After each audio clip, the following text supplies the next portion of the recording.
The sky so far, but I can't lose it.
Sim racers from around the globe, honoring a revolutionary era of open-wheel racing.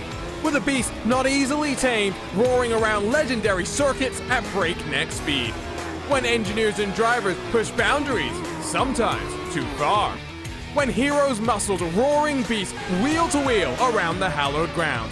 A time when the only driver aids were his 2 feet, the perfect combination of man, machine, and speed. Experience the competition and the glory of early 80s IndyCar action. The Lionheart Retro Series presented by Next Level Racing starts now.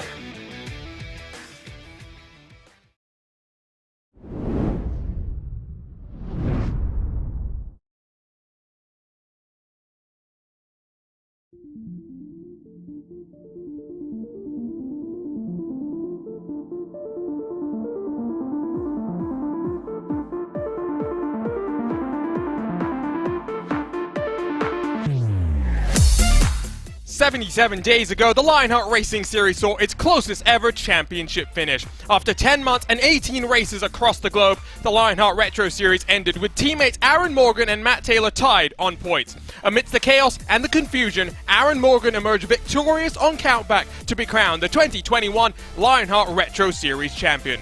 With a new chapter to be written, the two championship rivals now find themselves on different teams, ready to challenge for the crown once more. The road to the championship begins here in the Sunshine State. Welcome back to RaceBot TV and to Homestead, Miami, for coverage of the HyperX Miami 200. Hello everyone, we're ready to go racing once more in the classic Lotus 79 around the best road courses, ovals and streets across of the globe. The Lionheart Racing Series is powered by HyperX, makers of premier gaming gear like the legendary, ultra-comfortable Cloud line of gaming headsets. Whatever you play, however you play, HyperX knows we're all gamers.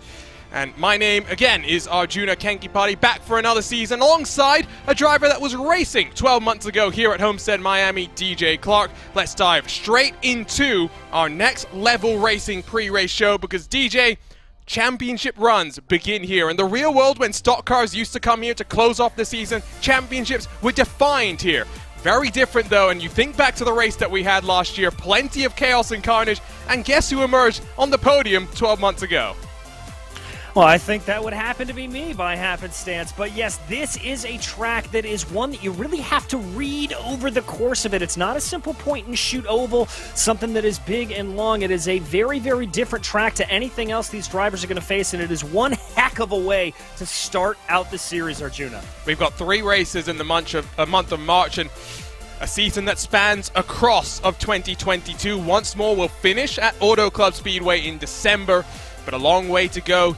New tracks include the likes of Nashville, a return to the British Isles for Brands Hatch. We won't go to Silverstone. Instead, we'll go to that wonderful facility that's hosted these cars in the past. Hungaroring joins the party. And of course, don't forget the circuit Gilles Villeneuve as well. But that is a long way away, and that might help to define the championship. Let's talk about your series details presented by Gomez Sim Industry. It's the 6th season of the Lionheart Retro Series, the 9th year of the Lionheart Racing Series. We're racing, like I said, the Lotus 79, the F1 machine that was campaigned around the world at the end of the 1970s with a custom fixed setup with a cash and prize pool that is now over $7,000. It also includes, for your championship winner, a Next Level Racing GT wheel as well as some hardware from our other sponsors. The Triple Crowns are always fun. We go back to Pocono, we go back to Indy, we go back to Auto Club. Will we see the first driver in Lionheart history to be able to win across of them?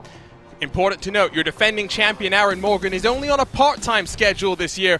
We won't see him too much, mainly on the road courses, maybe at New Hampshire in a couple of weeks' time as well. But he was part of that Avatar Auto Racing team that dominated this championship last year.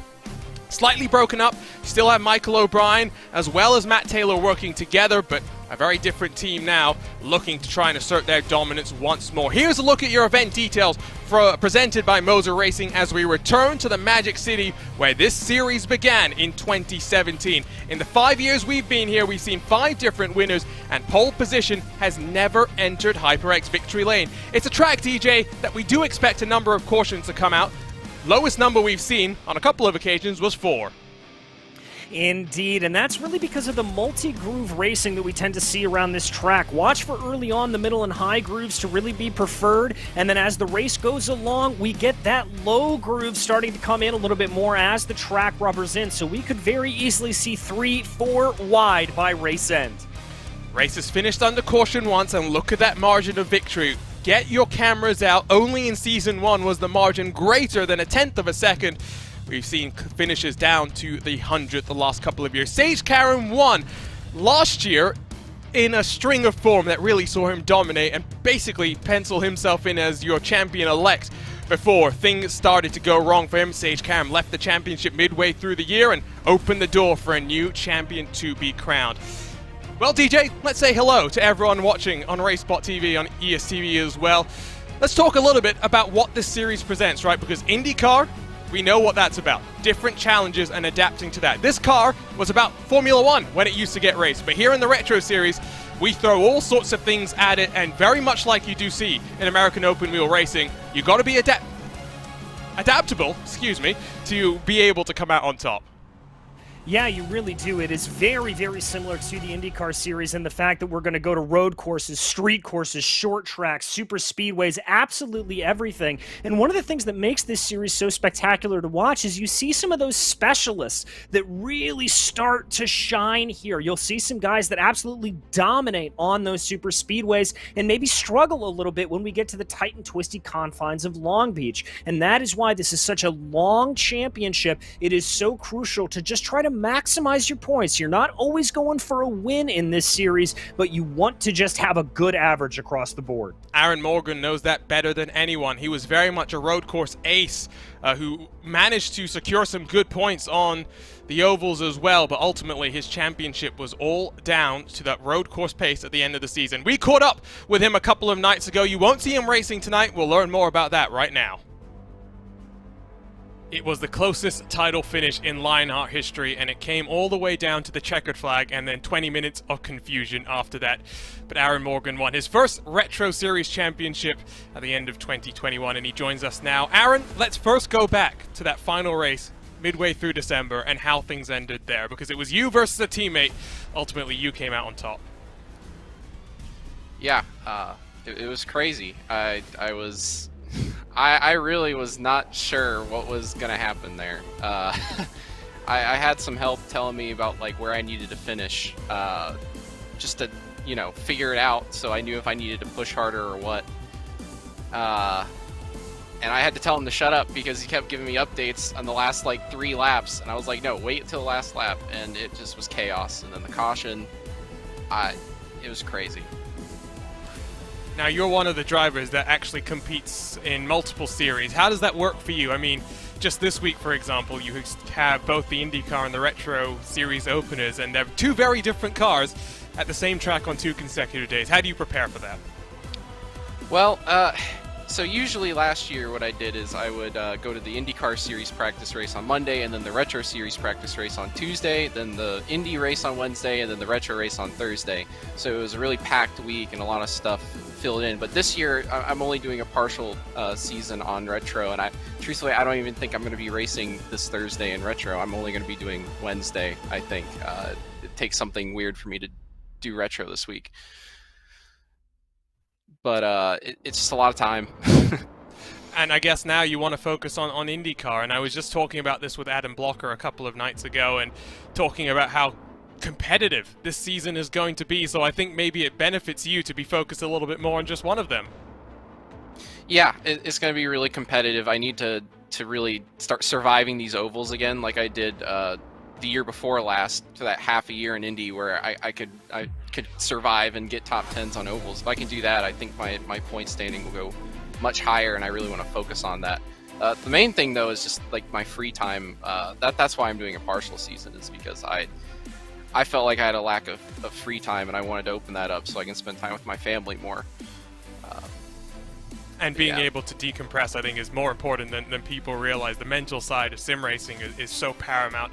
Let's talk a little bit about Lionheart itself, though. It's such a great community, and one that you're really a big part of in the after-race, after-dark sessions when things get a little bit loose and interesting, but also just these practice races that you mentioned as well. There's so much behind the scenes that makes Lionheart more than just one of the top open-wheel series across of iRacing, but a real community that gets to meet up every once in a while as well.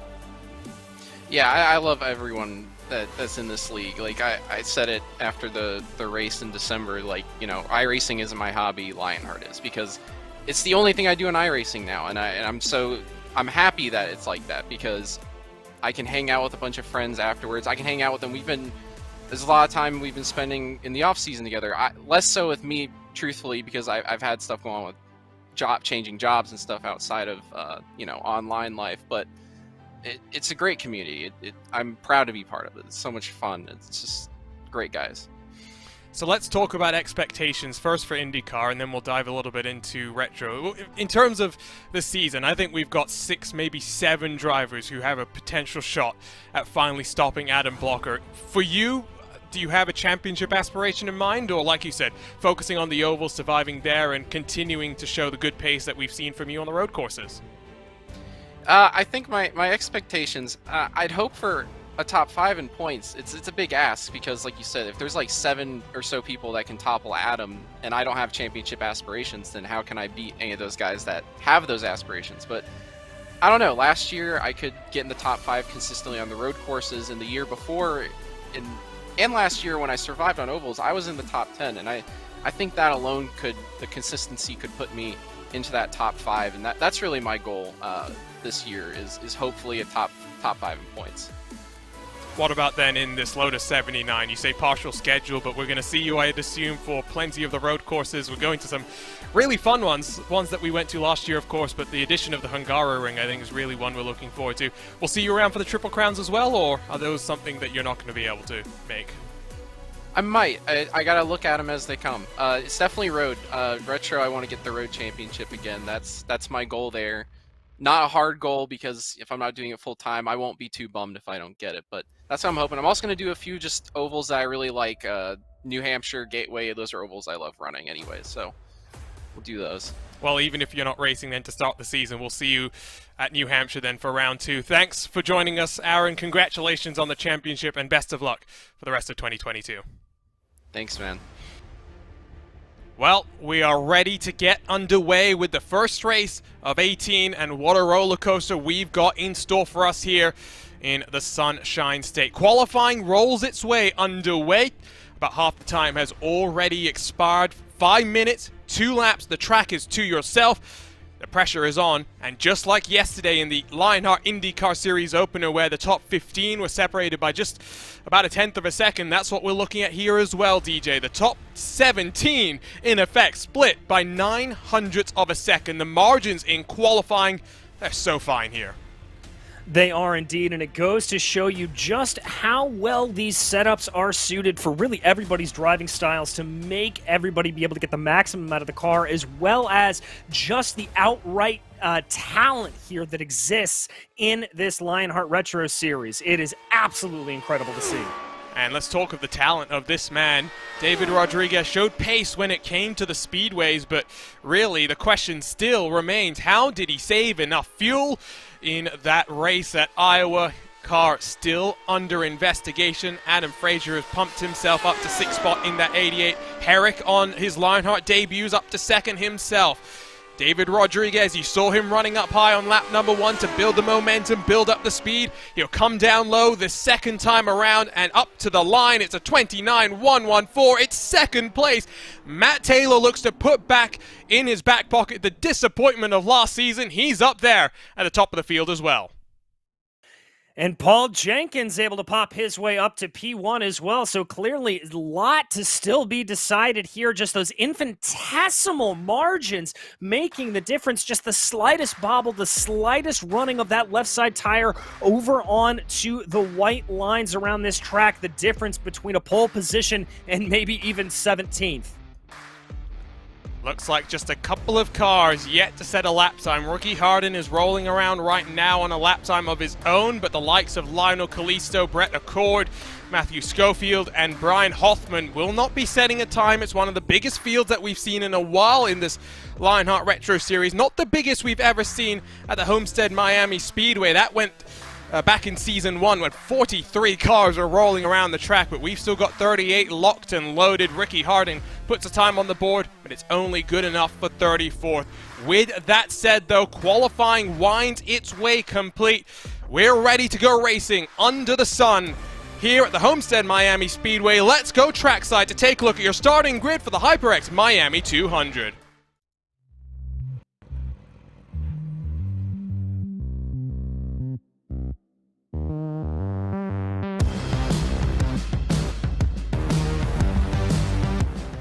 And here is your butt kicker starting grid. It is Paul Jenkins, who had a torrid 2021 that is looking for redemption in a new year. He's put it on pole with a 29.048. It is his 2nd pole position in a Retro Series history. Matt Taylor 3,000ths behind him to lock out the front row there, with Craig Forsyth and David Rodriguez 3rd and 4th. Jim Herrick and Michael O'Brien complete the top 6. Mike Rasmas and Luke Daniels 7th and 8th, while rounding out the top 10 it's Chris Fowler and Dustin Wardlow. Chris Lanini and Adam Frazier will share row 6. Jorge Anzaldo, the series organizer, back in 13th alongside Danny Roberts, no longer in the red, instead now in the yellow and black, while Rodrigo Munoz and Tyler Groff 15th and 16th. Former IndyCar racer Richie Hearn lines up in 17th inside of Isaac Snyder for the RSR by butt kicker number 13. Marius Volokis makes it 3 RSR cars in this championship. Watch out for them in the team standings. Will Gibson outside on the edge of the top 20. Gary Godso, Mike Rigney share row 11, while Alex Guyon and Chris Staples right behind them on row number 12. Luis Gonzalez Nunez and David Sirois 25th and 26th. Disappointing qualifying from Sirois, who is really starting to get comfortable on the ovals in the later stages of last year. Trevor Malone, Scott Holmes 27th and 28th, while Cristobal Valenzuela and Hugo Gallas in 29th and 30th for the Backfire Motorsports team. Robert Mikes, Adam Young, Christopher Reagan, and Ricky Harding, the final car setting qualifying lap times.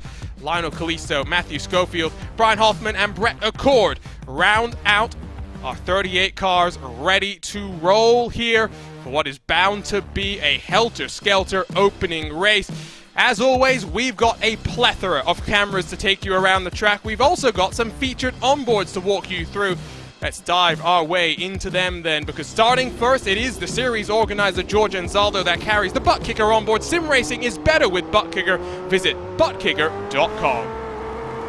Next up is Mike Rasmus in the Graphics Esports on board. Graphics Esports, world-class design from the real world to virtual. Visit graphicsesports.com.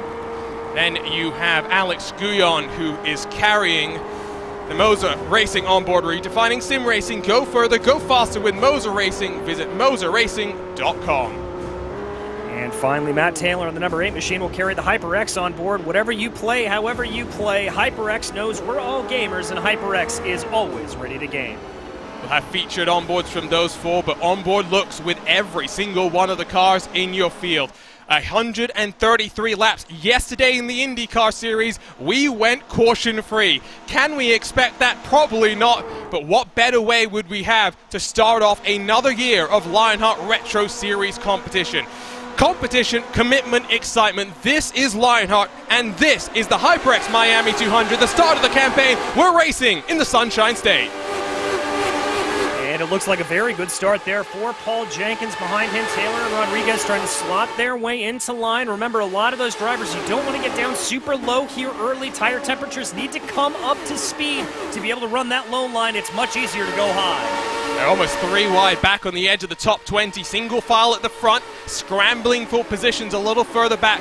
Dirty air, not going to be as important today, TG, as it was yesterday, but getting some clean air on the nose might help you save the tires. You and I were talking about this pre-race. You don't want to be down low early in these runs. No, you really don't. You can get down there, but the problem is the wash that comes out. So you can get down there if you're running in a little bit of clean air or in a single file position. But if you're trying to run 2 or 3 wide down low, it is going to be a one-way ticket to disaster. You need to wait until the fuel burns off. You need to wait until these tires wear in a little bit more to really be able to run an effective low line. They are 3 abreast across the start-finish line. Chris Fowler is the meat in the sandwich as he goes a little bit up high, almost runs into Mike Rasmus as they're just fanning themselves out. 3 wide all the way through the corner. It is allowing a little bit of a breakaway between 6th and 7th, now to the tune of half a second. They stack up behind, searching for some space. And that's a very frustrating thing when you are in that position there of Dustin Wardlow sitting in the back. You're just trying to figure out a way by, but there's absolutely nowhere you can go. I have been in that position, Arjuna, and it requires the utmost patience to not just send a crazy move to try to get by. Right on board with the number 9 machine, the Candyman, who joined us again last year. They are looking to squabble a little bit more up front as well. Matt Taylor has worked his way to the race lead as he's now cycling himself in front of Paul Jenkins. David Rodriguez looking down low as he tries to get past the blue and white of Craig Forsyth. The action starts to pack themselves up again. 38 car split by just under 6 seconds. 2x2 action here as they work their way around. Jenkins here, a very experienced driver, a very heady driver. He likes to think out all of his moves. So don't be surprised if he falls down here to maybe 5th place or so, just kind of letting the race come to him. He drives a little bit like one of the greats in the IndyCar series, Rick Mears. 133 laps for us to get our Season opener underway and the winner crowned. The fuel window likely to be about 40 laps or so, so you are looking at a 3-stop race if we go clean. That is not a certainty, that is for sure. Michael O'Brien trying to get racy as they were 3 wide for third for a brief moment, stacking themselves up once more. If you're a driver in this situation, DJ, how do you approach this? If you're Michael O'Brien, how aggressive do you want to be? This stage in the race, you do not want to be aggressive. You want to let the race come to you. Based off of past history, and the good drivers will have done the research onto that, you know that there are going to be yellow flags coming, and you want to give yourself not only the chance to avoid those incidents and not be necessarily wheel to wheel to wheel, but you also want to give yourself an opportunity to take advantage of drivers in front of you were to crash out. This reminds me a little bit about the race that we try not to think about at Motegi. Yes, they went 5 wide there into turn 3 within the first 10 laps or so and ended, as you'd expect, rather poorly. But at least for now, they're getting racy and very much like they were last night, leaving each other plenty of room. The one thing that we know is a certainty with online racing is the speed of light is the speed of light. You can only go as close as the iRacing gods will let you, and these drivers are not risking anything. If we go green from here, we're looking at about 61 minutes left to go in this race. Remember, the minimum number of cautions that we've seen over the first 5 races has been 4. The trend continues though, pole position not where you want to be. Paul Jenkins is starting to lose a little bit of ground through the corners and looks in his rearview mirrors as Michael O'Brien around the outside continues to close. And that's a really good line to be running here early. That super, super high line. You're able to diamond off the corner a little bit more, and you can see Paul doing it there as well. That line's going to get a little sketchier as the race goes along. Marbles will kick up on the track, but as the track hasn't really had that rubber buildup yet, it means right now that you can just go up there and carry as much momentum as possible around that progressive banking. Great shot as they run themselves into turn 1. We give a shout out to Dougie Beard for our cameras for today's activities. Michael O'Brien is now up into 4th on the timing screen. He's managed to just about squeeze out Craig Forsyth as the two MadWorks esports machines of O'Brien and Fowler try and join their teammate up front. It was Avatar Auto Racing domination in 2021. 2 drivers remain with a new team name. They've got a new teammate for company as well. They're looking like the ones to beat with just 10 laps done in this season.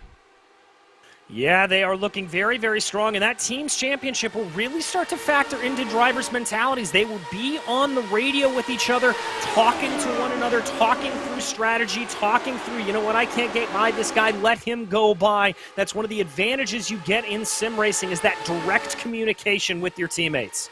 That's something that we see from the likes of the private label Team Hype in the IndyCar series. They've led the championship there now for over a year without falling back, I should say, in the pack. Here's a look top to bottom at what's going on. You want to look further back as well, because for 14th, they were almost 4 wide for a moment. I know this is where drivers realize that they can't let the championship fall away from them so early, DJ, but surely there's also that mentality with no fast repairs. If you get damage in this car, it can be somewhat difficult to get it fixed on an oval. You've got to be just a little bit careful. They are starting to squeeze just that little bit more. Maybe the tire's starting to fall off. Yeah, the tire's starting to fall off a little bit, and when the tires fall off and heat up in this car, what they do is they get a little bit grippier and slippier, if that makes sense. It's a little bit of a contradiction, but what it is that means you're able to get a little bit more bite into the corners as you go, and you'll start to have a little bit of a squirrely loose end at the back. So drivers starting to feel that front end grip, feeling a little bit more aggressive with it, but they've got to be careful because the rear end can really, really snap if they take a little bit of an unorthodox line through some of these corners.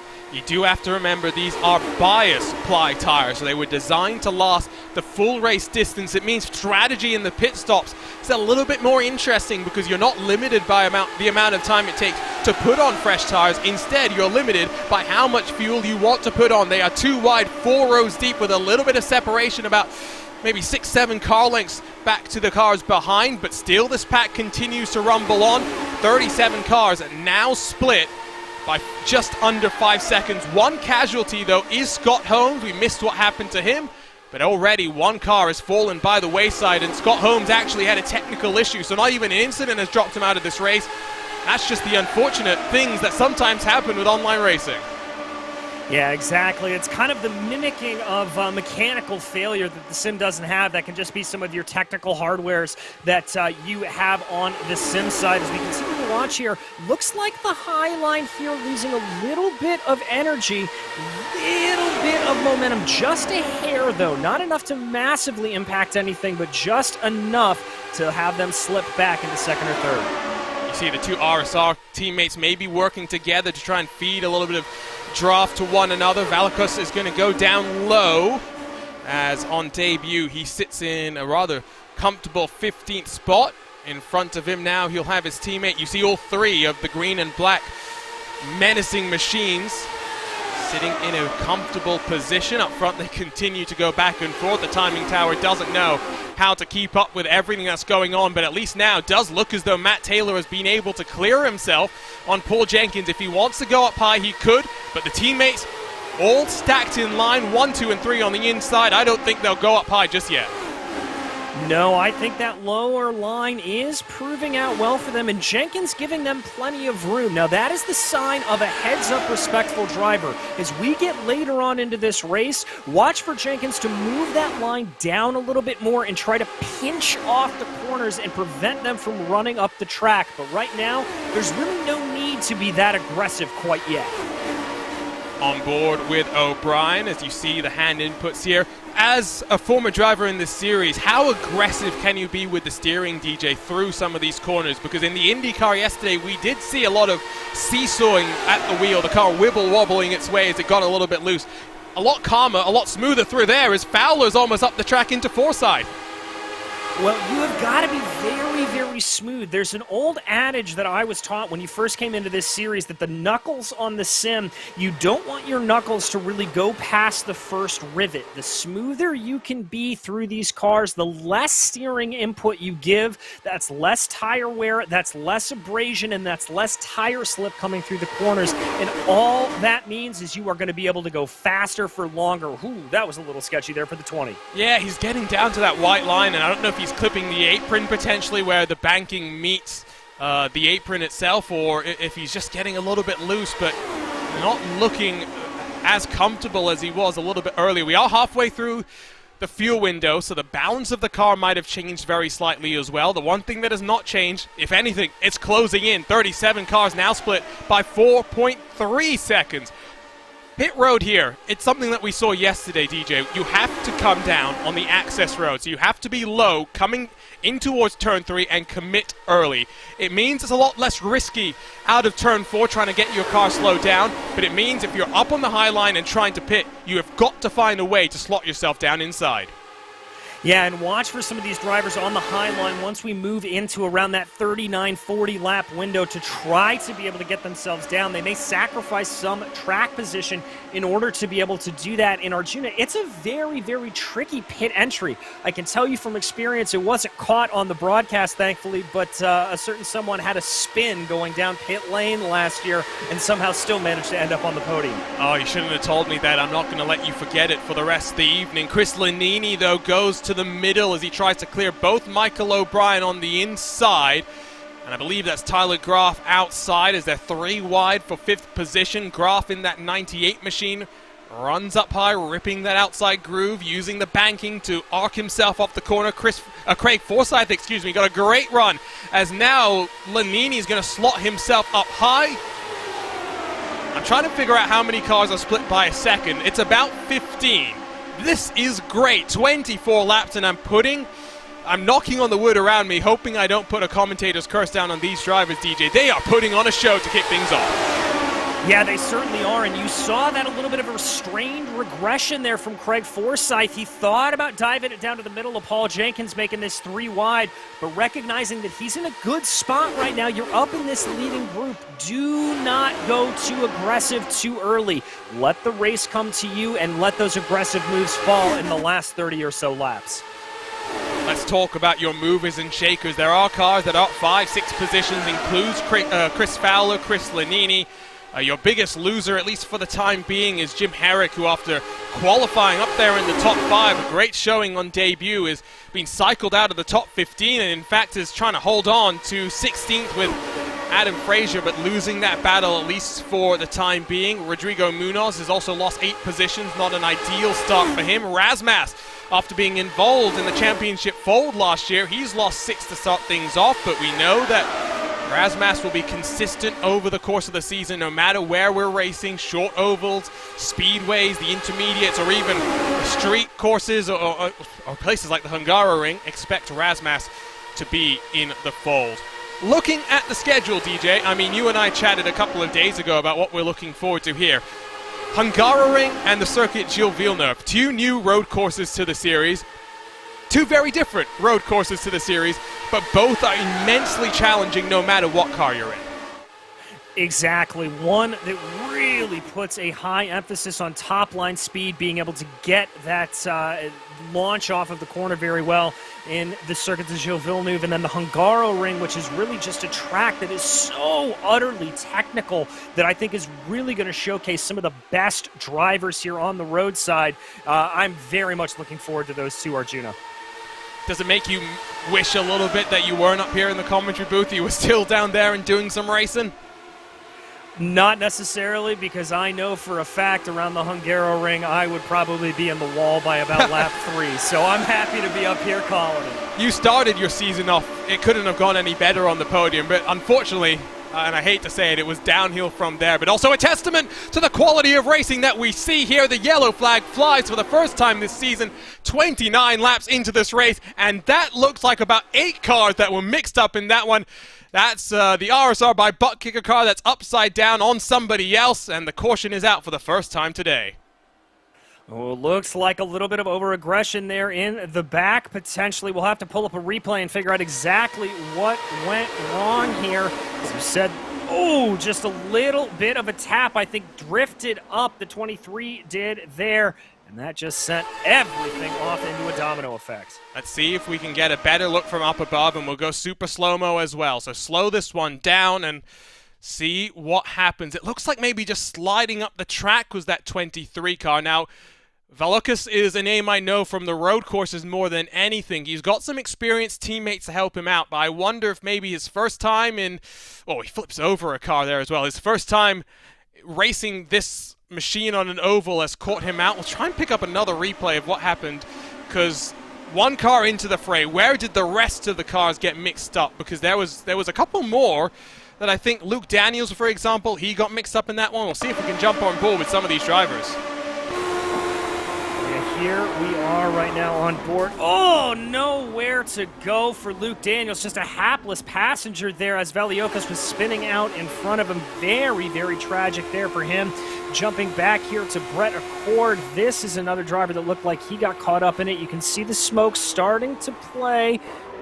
Oh, and that was a separate incident entirely. Looked like one car checking up a little bit better than another one, and the risk sometimes when you're getting to the scene of an incident like that.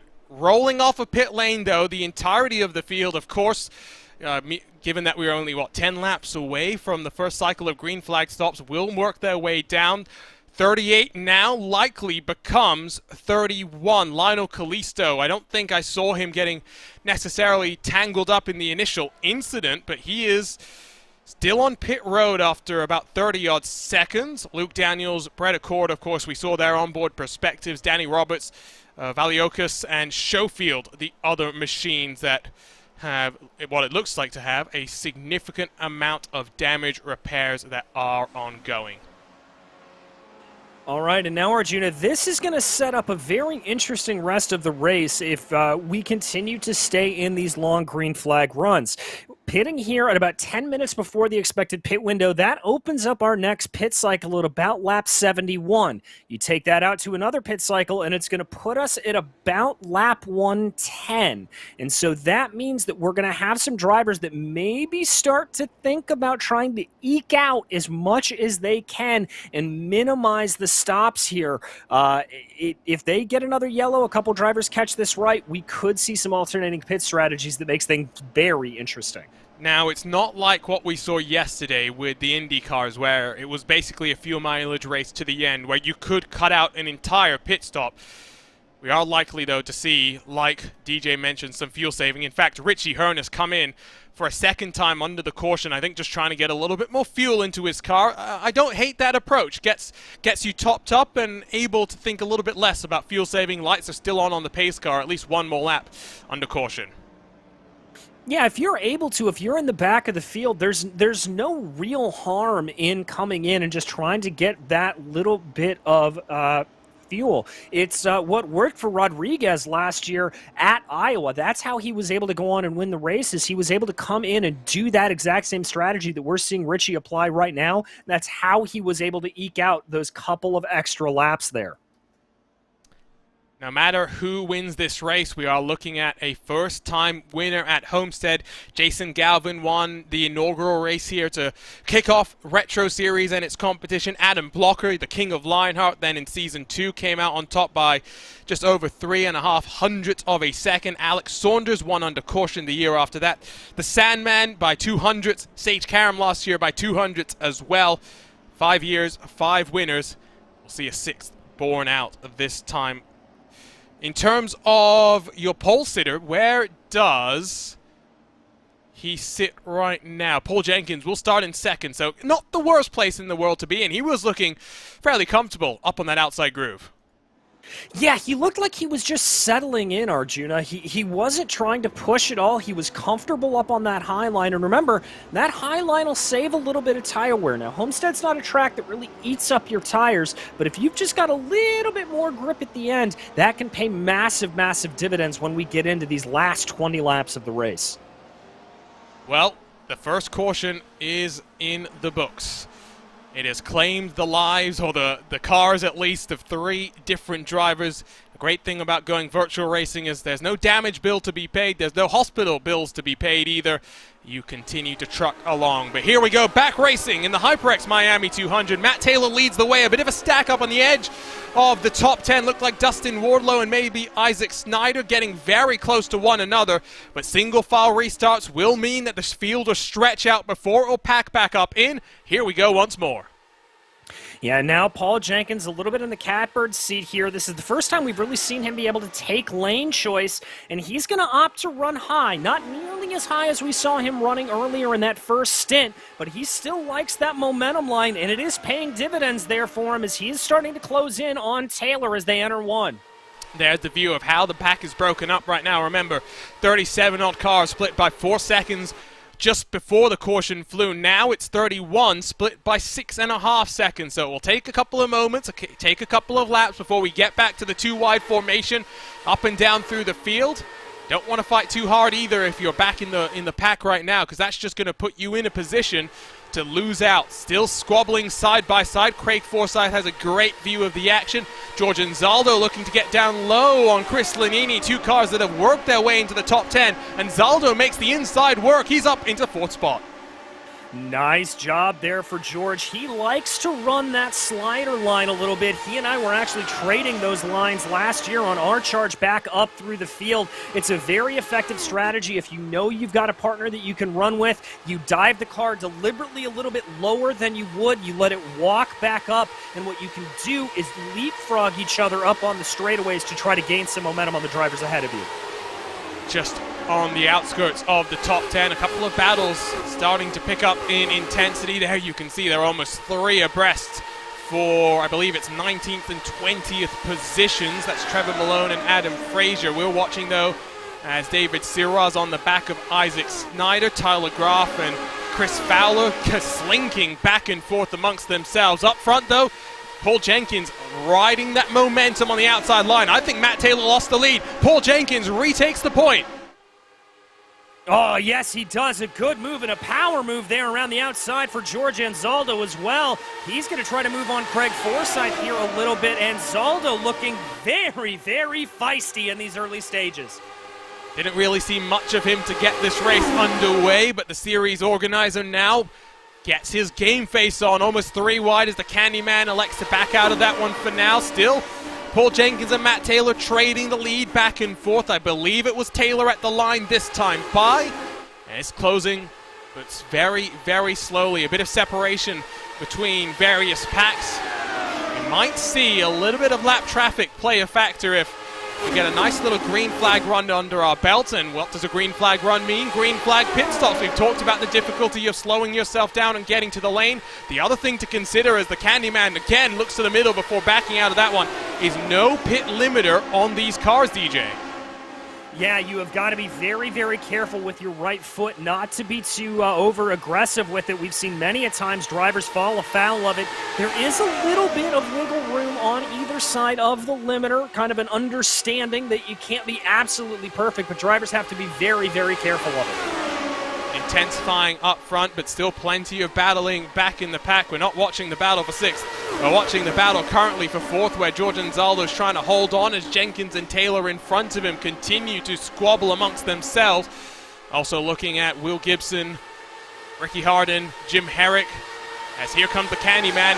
Craig Forsyth is being disposed of in this battle at the top 4.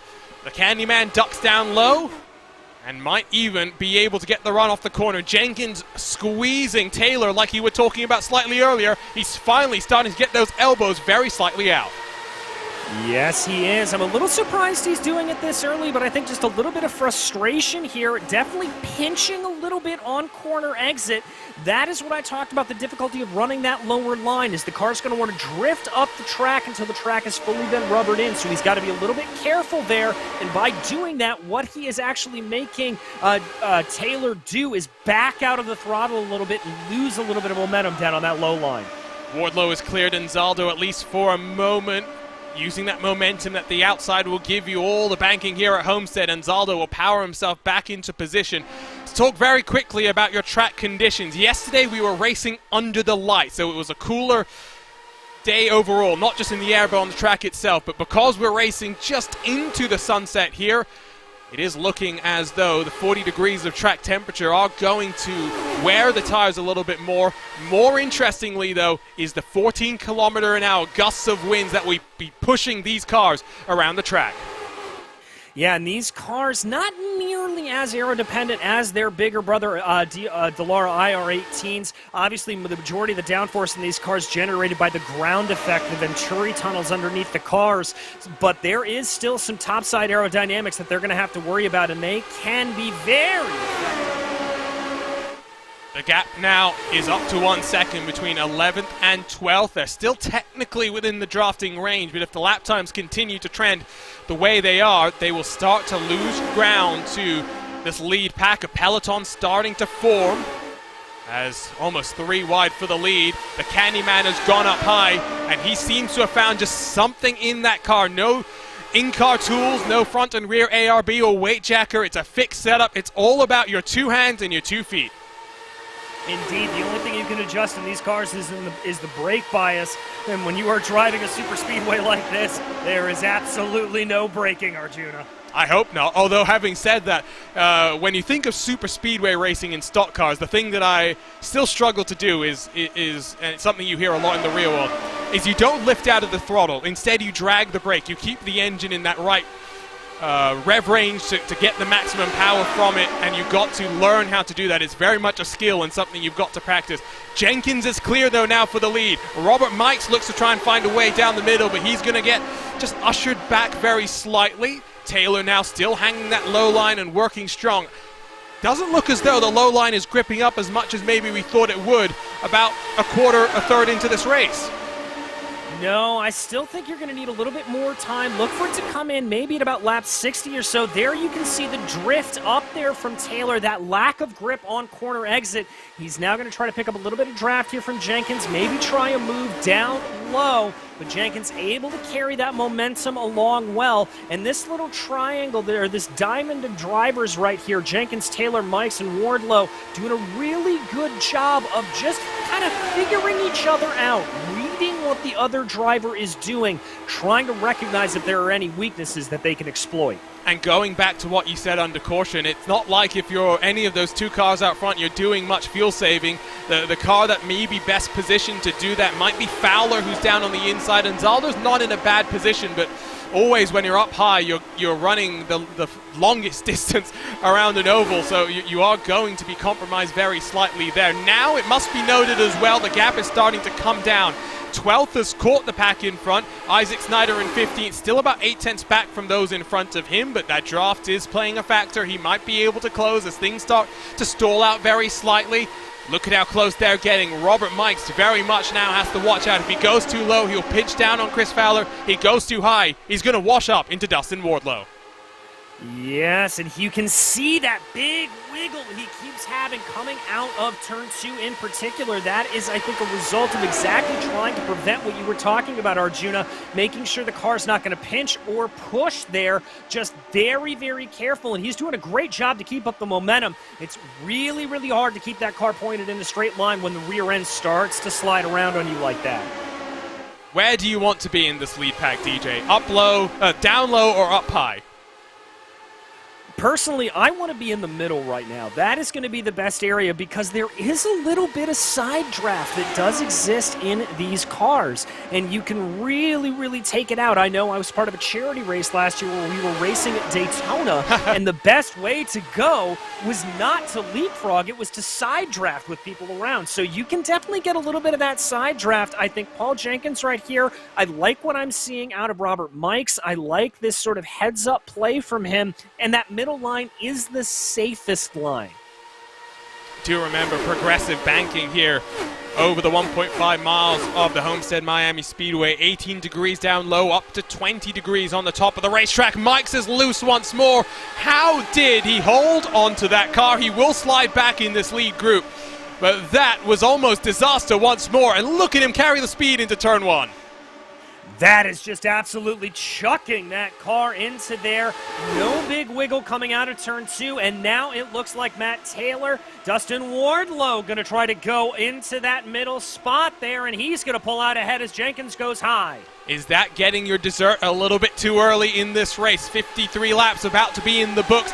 New race leader Dustin Wardlow powers himself to the front, and in that middle line will slide up in front of Paul Jenkins. Well, we're getting to that point once more. 23 laps on the stint. It was lap 30 of the race where that first caution flew. Will we see that happen once more? You can see the lead pack. They're the ones fighting hard. Everyone else starting to get the memo. Let's single file this thing out. Let's close up to those in front. The top 28 now split by 5 seconds. They've broken away from Hugo Gallas, Cristobal Valenzuela, and Rodrigo Munoz. I wonder if the 3 cars back in the pack are maybe just waiting for, I don't want to say it's inevitable, but a potential crash with how close these guys are getting. Well, that's a very heads-up play to do. If there is a big crash, you want to give yourself plenty of room to slow down. You don't want to be close up behind it. And with as close as these guys are running right now, let's say if somebody just barely tips into another driver, that is going to send off an absolute catastrophic wreck all through the field, and we could see 6, 7, 8 cars get taken out. So that could be a little bit of big brain thinking there from guys like Gallas and Venezuela. Big brain time, but we still got plenty of time to go. Maybe it's the fuel strategy, the fuel game that might ultimately enable a driver to enter HyperX victory lane. Matt Taylor's now the one that's getting loose down on the low line of the track. Blocks off the momentum of Bobby Mikes in that number 17 white and red car. Paul Jenkins running still now around the outside, and there it is! Wardlow gets loose, snaps himself around, and that is chaos and carnage, not for the first time today, and there is still wrecking as they try and navigate their way through the scene of the accident. Oh my goodness gracious, Arjuna, you said that was a snap. I don't know if there's an adjective that describes something harder than a snap, but that happened in a fraction of a second. That car just completely losing grip and spearing up into the wall. Watch the aftermath here. Still a little bit of pogoing going from some of these cars. Now let's watch, though, as they come through the corner. This is out of turn 4. You can already see Wardlow is really wringing the neck of that car. Watch the hands. Let's jump on board with Dustin Wardlow and just watch as he enters turn 1, a little bit sideways, a little bit loose, and once that car is sideways, there was nothing he can do. The engine expires while he's in midair. Couple of cars managed to get on through. I don't even know the rest of the cars that went and crashed there. I think Craig Forsyth mixed up in that one. Luis Gonzalez Nunez as well, potentially George Anzaldo. Grab a couple more looks at this one and try and pick apart the action.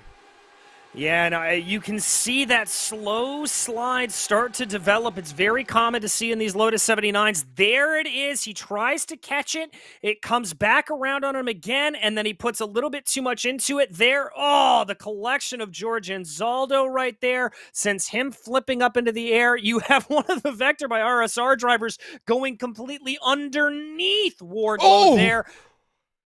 That secondary impact is sickening, and that is how Luis Gonzalez Nunez got mixed up in that one. We've cycled a little bit further back, and we'll just ride around with him. He was one of the cars that was back in the pack, minding his P's and Q's. Comes across the scene of the accident. Remember, these cars are going 280, 290 kilometers an hour. There's not much time to slow down once you see the puff of smoke in front of you. He comes down low, you can see going up high, and what's going to happen here? He gets minding his own business and gets absolutely murdered into the corner. Not the first time we've seen that today. No, and that can happen there when you're trying to just check yourself up a little bit. Let's watch from the outboard shot here to see what happened behind him. It almost looked like somebody just didn't, as there we have the cars flipping. Jim Herrick. Herrick just didn't recognize that Luis was slowing down to that level and just plowed into the back of him. Well, that's going to be day done for a couple more cars. Add to the tally George Anzaldo, Dustin Wardlow, Luis Gonzalez Nunez. Questions remain about Chris Staples being able to roll back onto track. Craig Forsyth is back after a 41-second damage repair. Paul Jenkins got mixed. I thought Jenkins might have just been able to squeak his way through, but Paul Jenkins had 35 seconds in the pit stall. Typical fuel stop, around 6, 7, 8 seconds. So looks like the curse of pole position has struck down on Paul Jenkins here to kick things off in 2022. It certainly has, and you hate to see that from somebody that was able to run so well up front. But Arjuna, look who is in P3 right now, up 31 positions. Wow. Ricky Harden. Well, his nickname is Hard in the Wall. Let's hope that's now not how his race is now going to go from here. You can see it on the side of his car on the rear wing as well. Hard in the Wall. Comical moment during the HyperX Indy 500 qualifying last year in the IndyCar series, where Ricky Harden's doing his qualifying run, and guess what happened? Went right into the wall? Hard in the wall. I love a good pun. I have to be careful sometimes with the puns that I choose because they can get me in trouble, especially if a certain Paul Smith, the man in the hat, the flat cap, is watching. But it's late in the UK. I think we're safe, at least for the time being, from him. So, 38 became 37, became 33, now, I believe, has become 26. You have a couple more cars onto pit lane once more. Paul Jenkins, Craig Forsyth, Hugo Gallas, I think, coming back down maybe for a couple more seconds of damage repair, maybe topping off the tank once more. Jim Herrick has been stationary for 90 seconds. Don't think he's coming back out. Chris Staples is 2 laps down, but is circulating. Gonzalez, Nunez, Wardlow, and Zaldo joining those potentially retired from this race. What does this do to the fuel strategy?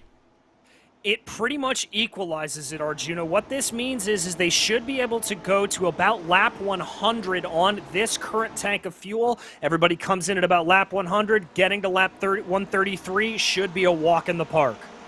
So, the fuel game has changed around. Now it might just be about minimizing your time on pit lane. Single file once more. The second caution of the day is about to come to an end. The teammates lead the way. Matt Taylor and Chris Fowler 1 and 2. Matt Taylor running a little bit of an interesting line there, but we're back racing in the HyperX Miami 200.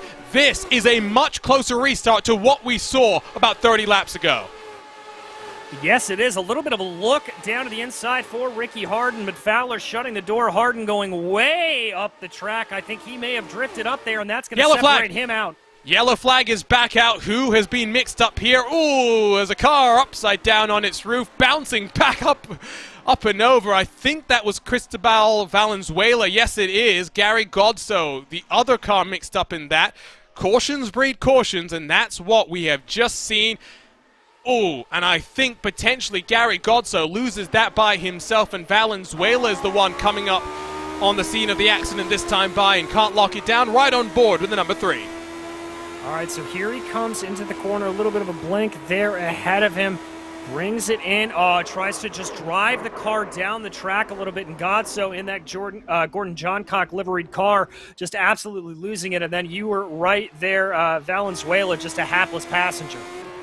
Right on board with the 33 machine, who, remember, right before that caution was riding in the back and trying to stay out of Trouble's way. This time by, Trouble comes looking for him, and yeah, not much you can do. That is the reality of racing. Sometimes it is just not your day. We're going to see now a number of cars duck their way back down onto pit lane, but most of the field is going to stay out. Mike Rasmas, one of the few cars that's going to be coming down to pit, I believe.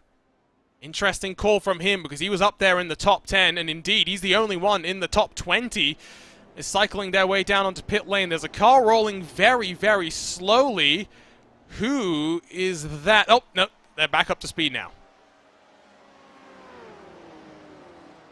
All right, so getting that field re-racked. It looks like Rasmus Hearn and Hugo Gallas also all coming down pit lane as well. Maybe just a little bit of a top-up on fuel to see if they can inch out a little bit more. Let's talk a little bit about the history here at Homestead Miami Speedway. When it was first built, very, very different to what it was, to what it is now. Initially, it was mostly flat, very similar to what we see at the Indianapolis Motor Speedway, a 4-turn rectangular oval. Incidentally, both designed by the same man, Carl Fisher. Because it was shorter, though, it didn't have the same type of racing that we've come to know and love at the Brickyard. So, as a result, in, what was it, 1997, it was reprofiled, and now we have this facility that has hosted many a stock car championship finale. Of course, now doesn't hold that distinction. It's moving around a lot more.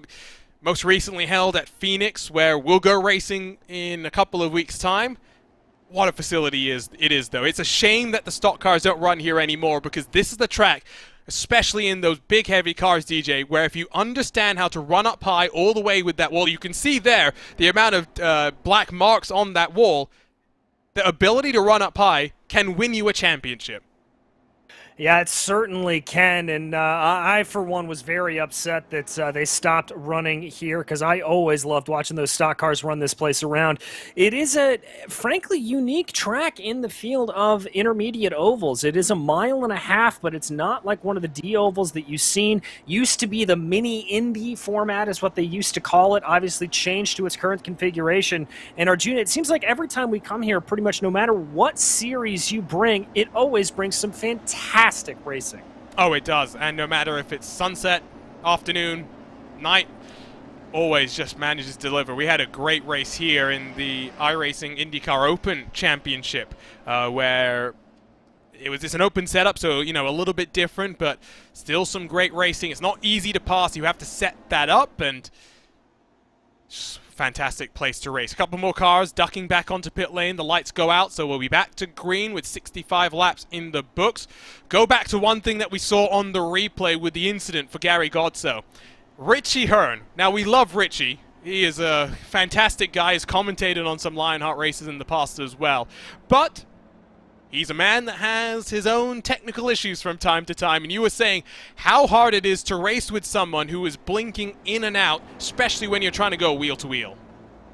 Yeah, it's a very difficult thing, and it gets into your head because instead of just focusing on your line and how to get past, you start thinking about, oh God, where are they going to appear? What's going to happen? What's going to happen next? And it can really throw you off, and I would not be surprised there if that is what threw Gary off and that's what caused his incident.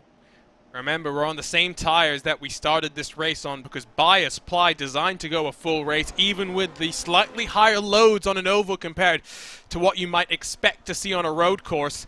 We're not going to change tires. It is fuel only for the 133 laps at this HyperX Miami 200. So, cautions breed cautions. One has already led to another. Will we get a couple more laps under our belt? It was proceeding on a cycle. 30 laps for caution 1, 30 laps for caution 2. But we're racing once more. The teammates get a good jump. Again, it's a lot more packed up than we saw in that initial restart. Here comes the moves. An RSR by Butt Kicker Car looking down low.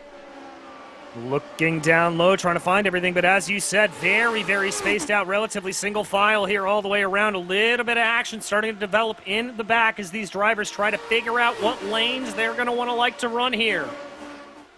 We are past the, or getting to, I should say, the halfway marker. This time past, officially going to be halfway done. Rodriguez is getting past Trevor Malone in the 34 machine on the edge of the top 10. Again, it's splintered up. This is kind of what you expect. Rodrigo Munoz, by the way, is down on pit lane, so not sure if there's potentially damage for the number 09 machine, but he was on the lead lap, so a bit of a surprising call. Craig Forsyth has just rolled himself off a pit lane this time by.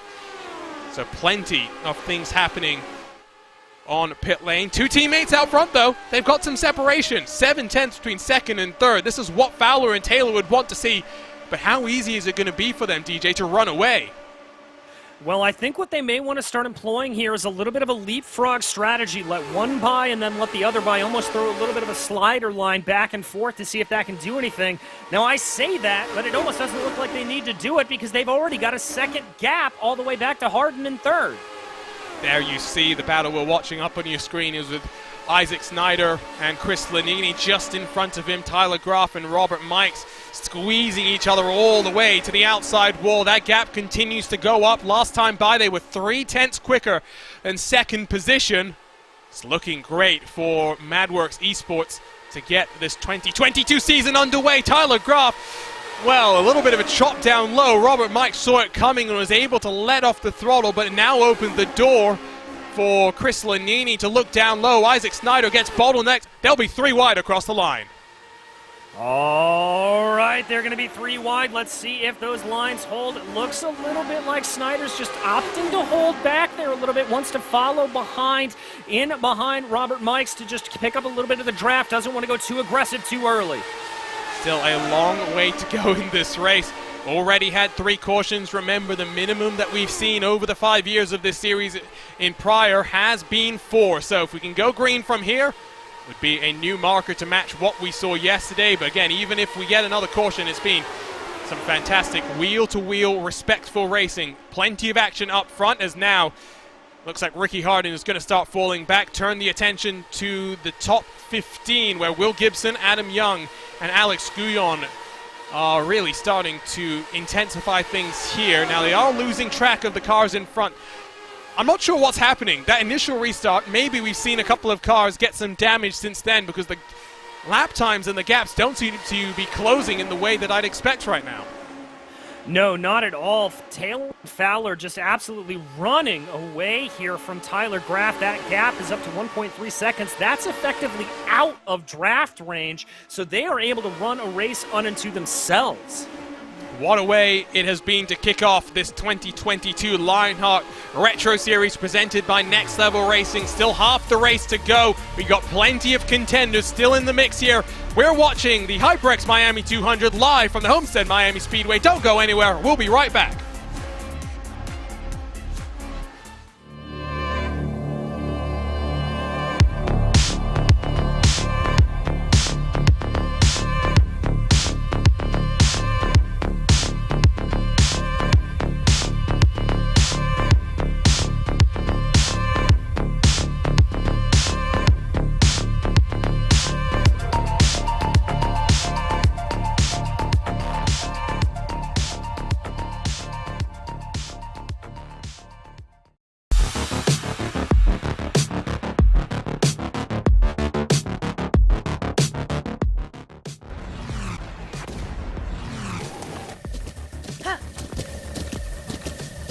With the Butt Kicker Gamer 2, what you see and what you hear is what you feel. Butt kicker. The future is feeling.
Welcome back to RaceSpot TV and round one in your 2022 Lionheart Retro Series. We're live from the Sunshine State and the Homestead Miami Speedway in what has been an electric race already with just under 80 laps in the books. One final cycle of stops upcoming, plenty more action to come.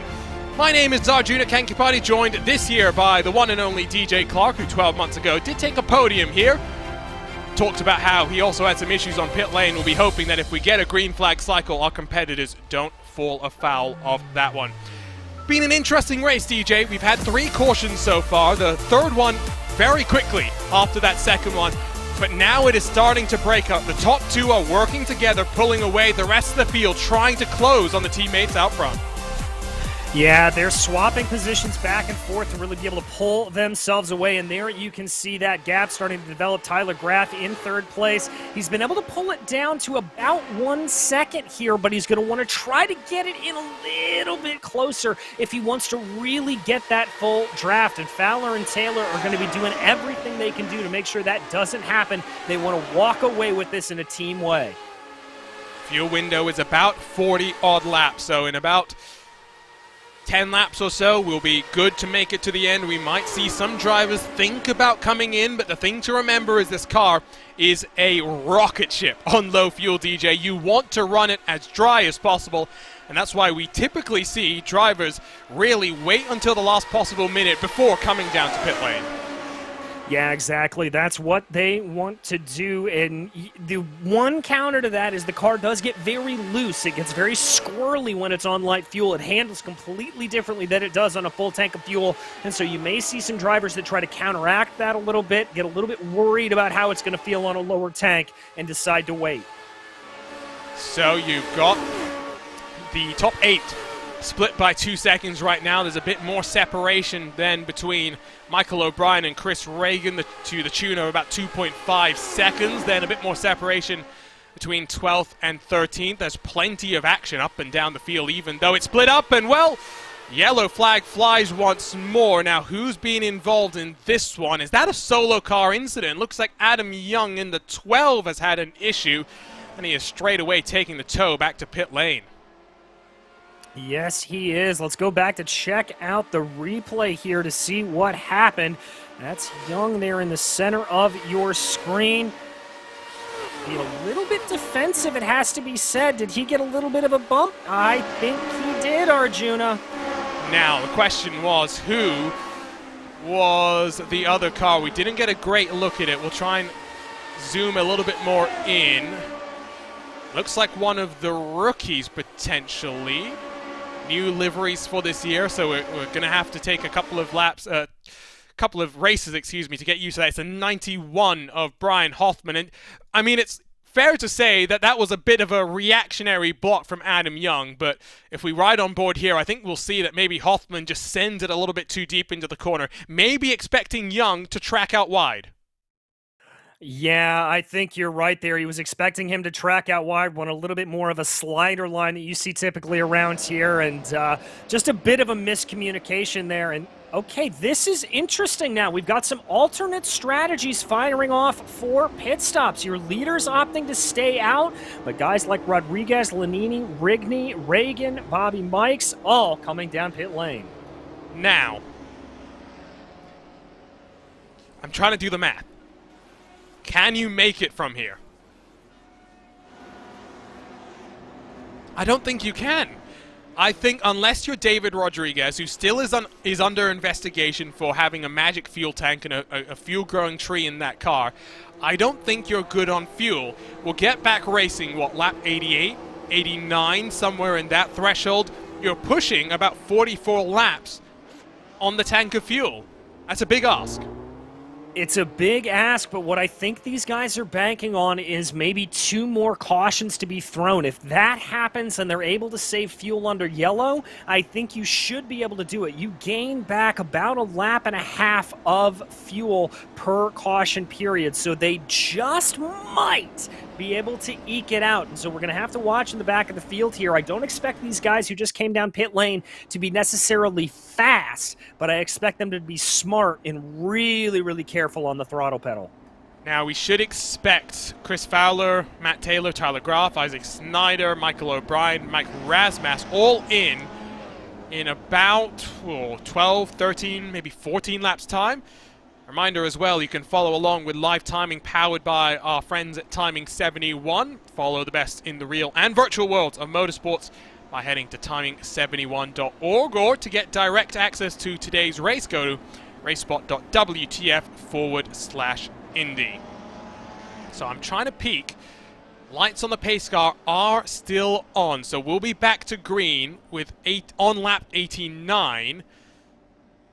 I think if you're David Rodriguez, you probably feel pretty good about your chances of making it. I don't know if you're the rest of the cars, if you feel so good.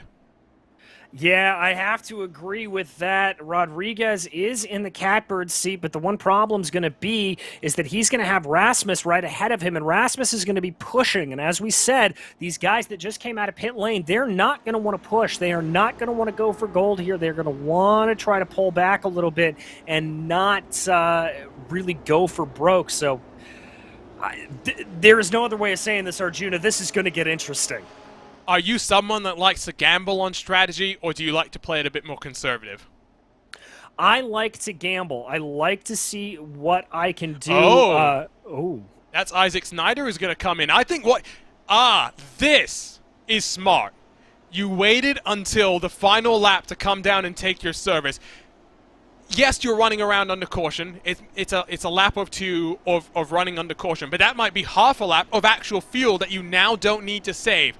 I like the call from Isaac Snyder. I like the call from Chris Lanini. Did look like a couple of damaged race cars onto pit road as well, but that might be heads-up driving from Isaac Snyder, part of the RSR by Butt Kicker Alliance. But we don't know if Isaac Snyder's as good a fuel saver as his teammate David Rodriguez. We don't indeed, but we're about to find out if he is here as we get ready to go back to green at the end of this lap. Oh, I love a good fuel mileage race. It's what we saw yesterday, albeit brought around by a 133-lap green flag run in your GSI Miami 200 to kick off the Lionheart IndyCar Series. We'll return in a couple of weeks' time to get the second season of the Lionheart Speedway Series underway as well. Last year that started at Twin Ring Motegi, but will start its campaign at the place where now all Lionheart sanctioned competitions get underway. It is still teammates out front, but it's a new face that will lead us to the green flag. Chris Fowler had a torrid run of luck in 2021. Can he win to kick off 2022? We're racing once more, and it's a good launch from Chris Fowler. Yes, it is, but remember, Fowler and Taylor were able to build up a big gap beforehand, and now Tyler Graf is going to be right up behind their gearboxes, so this is going to be a different style of race out front unless those leading two are able to break away once again. Bit of fighting just outside the top 10 as Robert Mikes squeezes his way past David Sirah for the race lead. They're side by side, but I don't think they're going to have that luxury of breaking away this time by. Tyler Groff, Michael O'Brien, Mike Rasmussen, all in close pursuit. Paul Jenkins is actually going to come back down onto pit road this time by. Not sure if there's an issue for the 35 car, but that will put him at least one lap down, maybe more if there's some potential damage to his machine. The gap between 7th and 8th is about 9/10 of a second. It includes two cars that crucially pit last time by. Mike Rigney, David Rodriguez looking like they are in a very good position. And here's the other interesting thing. Mike Rasmus came in on lap 63, so he's got a little bit more fuel than Taylor, Fowler, and O'Brien up ahead of him, as well as Graff. So that could be a little bit of a wrench into the works as well. This is where you want to be if you ask me at this point in the race. Even if we go green to the end, the reality is Taylor, Fowler, and company will need a much longer pit stop than David Rodriguez will need. So, if he can hold on to the draft, we know that cars on low fuel go fast. It's the simplest way to put it. Low fuel, fast car. If he can hold on to their coattails, David Rodriguez in a wonderful position, but there's a long way to go, and cautions will likely change the game. Yeah, they most certainly will. As these cars get lighter, as we've said, they get twitchier, they get harder to handle, and so for some of these drivers, we may see them lose a little bit of control of the car. But as of right now, everything nice and calm, a little bit of too wide there in the back as we watch. That's one of the Lavoie Motorsports drivers working their way on by Ricky Hardin. That's Alex Goyon. Guyon, Hardin, Malone, all in a pack. Trevor Malone not in the teal 34. That's a shame. Hopefully he gets that one sorted. That's a staple across of the Lionheart sanctioned competitions. Remember, 4 cautions so far ties the minimum count that we usually see. The most that we've ever seen is 6, and I don't necessarily think we're going to reach that marker today, especially given that what once was a 38 car field is down to 23 still on the lead lap, and 2 extra, 3 extra, maybe 4 extra still out there and running. They include Craig Forsyth, who is 16 laps down, but will come into pit road this time by. Chris Reagan leads the second pack. Gap 1.7 seconds to Rigney. Last time by, they were about a 10th slower. This time by, about a 10th and a half slower. So they're going to be losing track bit by bit. David Rodriguez is just about matching the time. Remember, he's got the draft assistance. Rigney's following in his footsteps as well. 18 minutes or so to go in this race. Hopefully, we don't get a caution, because it sets up a grandstand finish, and ultimately it might be between just 2 cars, Rodriguez and Rigney, for a potential photo finish. Not for the first time here at the Homestead Miami Speedway. Not at all, and I can tell you, Arjuna, I was just listening on board to some of these drivers in the lead pack, and I can tell you that there was some pretty serious lifting and coasting going into the corners. Drivers definitely backing it up and using the draft to their advantage to try to save just those last couple of micro gallons of fuel. Not sure why Rodriguez and Rigney have lost the draft of the cars in front, but this is where they're now. I don't want to say it's the danger zone necessarily, but they're in trouble. A gap built by almost 4/10 last time by for those two.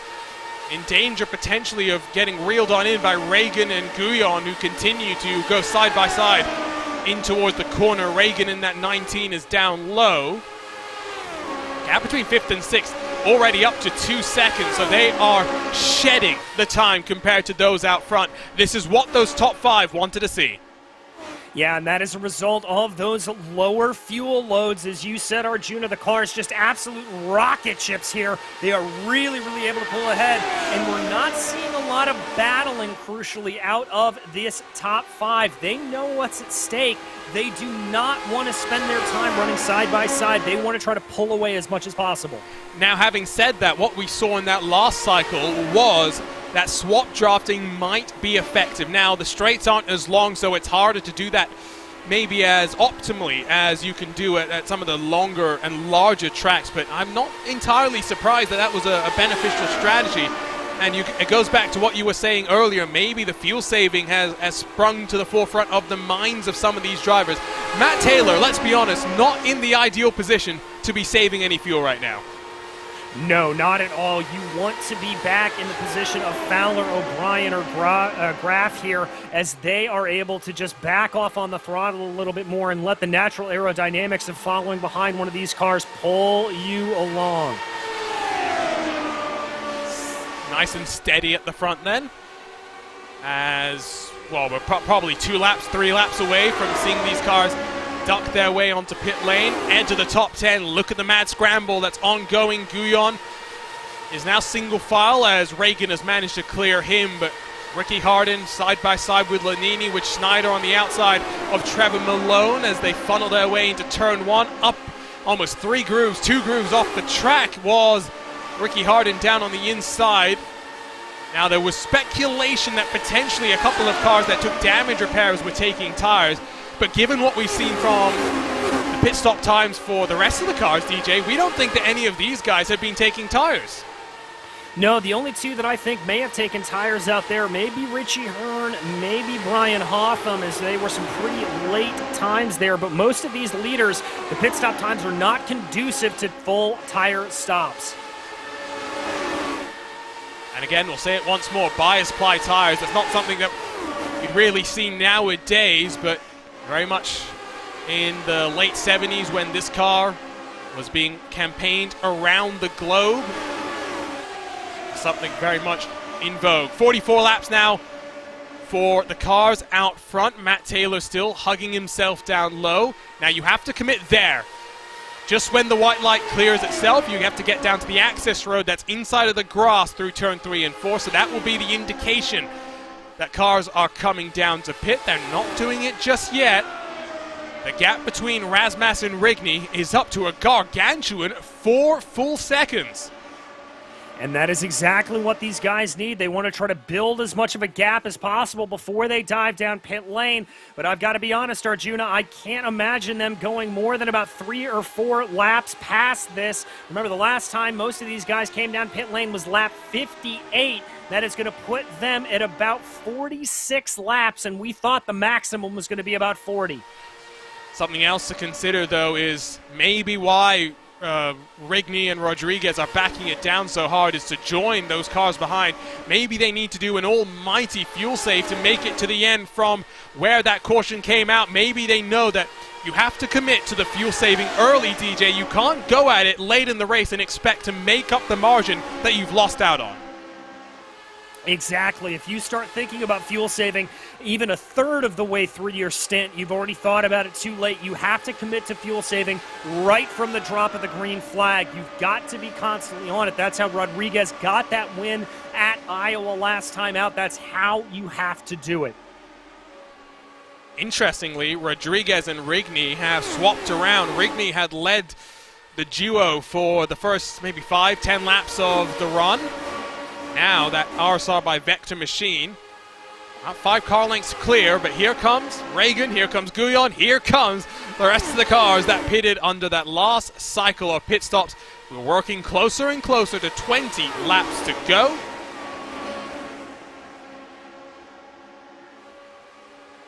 I'm trying to do the math in my head, and the thing that I always say, never trust a commentator's math, as it looks like Matt Taylor is going to come down to pit road all by himself, so the rest of the cars going a couple of laps longer. I'm trying to just figure out if these cars that we're watching can make it to the end. I think it's still close unless you're Isaac Snyder, who came down that additional time. I have to agree with you. Oh, yellow flag! Yellow flag! This changes everything, and it's Chris Fowler that is stricken in the middle of the track. Cars going up and down to try and find a way past him. Looks as though, no, I was about to say that car looks fairly okay. That is a crumpled up Lotus 79. And again, that changes everything.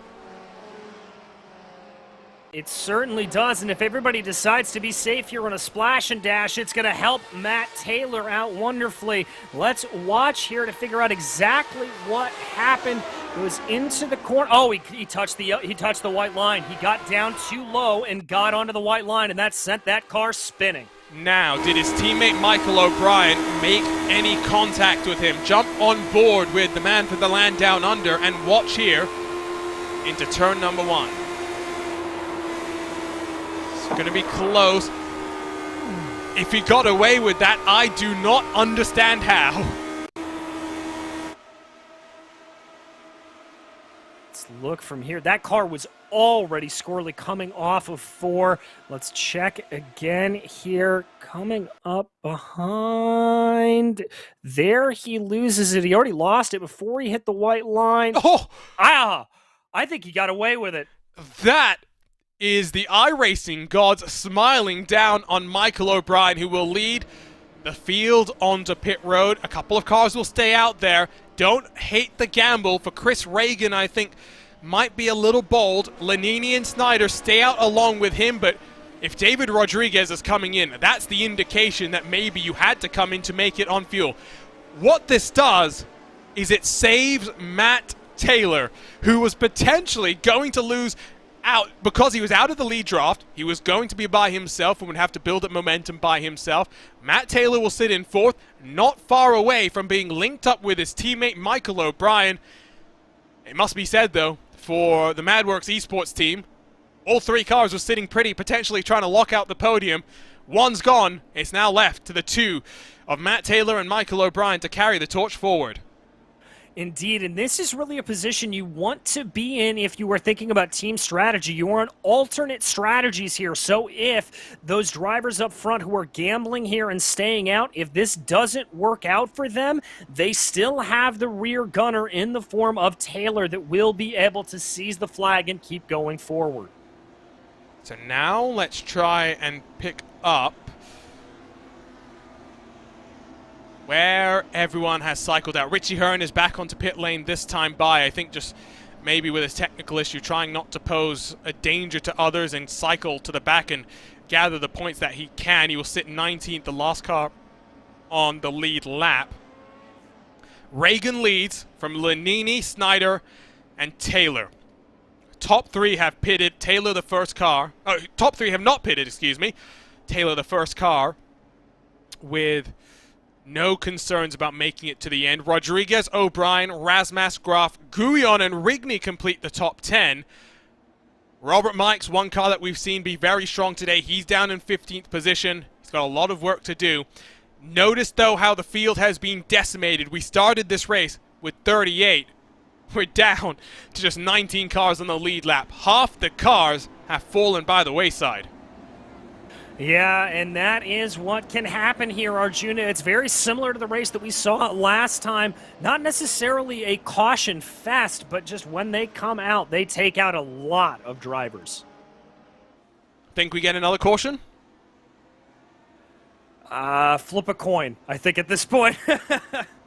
Or get your magic 8-ball out as well. I think that's probably as accurate as the coin flip at this point in time. So, the lights should be out this time by... Yes, they are. So, we'll be back in racing with 21 laps to go. I like to put my co-commentators on the spot, DJ. I like to try and get them to make predictions. Throw one out there and see if it lands well. You know, I'm going to be looking at David Rodriguez here. We have seen what he can do on a bit of an alternate fuel strategy. I like the lines he's been running this race. It's a bit of an underdog here right now with the likes of Taylor up ahead of him, but I like that number 10. Rodriguez has a couple of victories to his name after starting his Retro Series campaign midway through the year. Only 8 races, but 2 wins, 5 top 10s. What can he do here after winning in a short track as well as a speedway? This would be his first intermediate win. The pace car will pull off, setting up a 21-lap dash.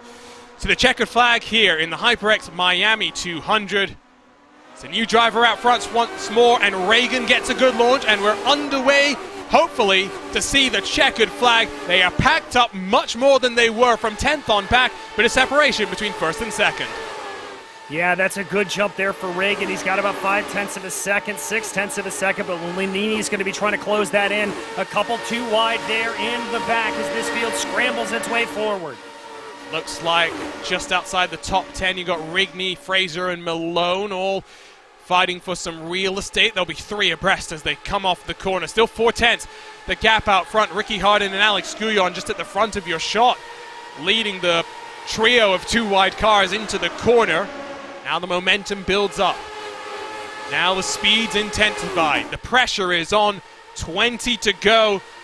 Will a driver get into victory lane for the first time in their Lionheart Retro Series career, or can someone like Taylor, someone like Rodriguez, maybe even someone like Mike Razmas stop that from happening? The gap is closed. It's a 10th between the top 2. Here comes Lanini to the inside. Good move there. Remember, we said that low line rubbered in here a little bit more. He's going to be able to power his way on by, slide that car up the track. Perfect textbook move there for him. And again, the question remains, how much fuel do the top 2, top 3 have to save? Snyder has cycled himself back into, well, it's going to be 3rd in a second, might be in the good position to do some fuel saving. Reagan would have to do the most fuel saving of them all. Taylor looks down low, almost below the white line. He's the first car that topped off on fuel. He's got 2 cars between him and David Rodriguez. He's searching for a way through, but there's contact. Taylor's down to the inside. We might stay green because he's below the white line. And for MadWorks Esports, another car falls just like that. Oh my goodness, and a little bit of incidental contact there between himself and Isaac Taylor. Taylor able to continue on, but I don't know how much damage there is to that number 10 machine. We said it was going to intensify. We said the pressure was on. Pressure sometimes creates diamonds. Sometimes it also creates incidents. We'll grab a replay of what happened in a few moments' time, but at least for now, focus on what's going on. Still the top 3 yet to come down pit lane. Lanini leads from Snyder, Reagan. Rodriguez now feeling the pressure as Razmas pokes himself up high. This time by 16 to go. All right, there's that other little bit of a look there from Reagan, trying to see if he can scare anybody off the line. Who's that running the high side there? That is going to be Isaac Snyder, I think. That was Rodriguez, I think, trying to go up and around there, as there is that replay of the incident earlier. Let's grab the onboard with Snyder. I wonder if he actually gets a little bit loose there. I don't know if he's entirely in full control of the car. We'll spool it back just a little bit further and grab an onboard with Reagan, who would have been in the popcorn seat to see all of this happen. Watch as Snyder is arcing the corner. Remember, he's on lower fuel, so conversely, the car is quicker, but also twitchier. Oh, hard to tell. Very hard to tell. Race Control will take a look post-race. Yeah, exactly. I think that's the best way to do it. Trust Race Control's judgment there. But as we continue to go back up front, you see that almost 3 wide starting to develop there in the back. The 68 of Rasmus looking a little bit aggressive, running a super high line here, seeing if that can get him some good momentum. Still the top 3, the cars that did not pit. Are they safe? How much are they worrying about their fuel number? Is someone in their ear coaching them through these final laps of this race to get to the checkered flag? Looks like you were right when we were talking about that low line rubbering in earlier in this race. They're painting that white line right now, and it just doesn't look as though they're committing to try and make the pass happen. More of the fighting is a little bit further back as Rodriguez tries to defend as he sees Razmas coming. He goes on the offensive outside of O'Brien. And I think he's going to have at least a little bit of momentum there to carry him around. He'll at least be side by side with O'Brien as they make their way into 3 and 4. He's going to try to arc it there. You see a little bit of a pinch from the 10. That is there's the pinch. That's exactly what I was talking about. Arjuna trying to prevent any slide up the track.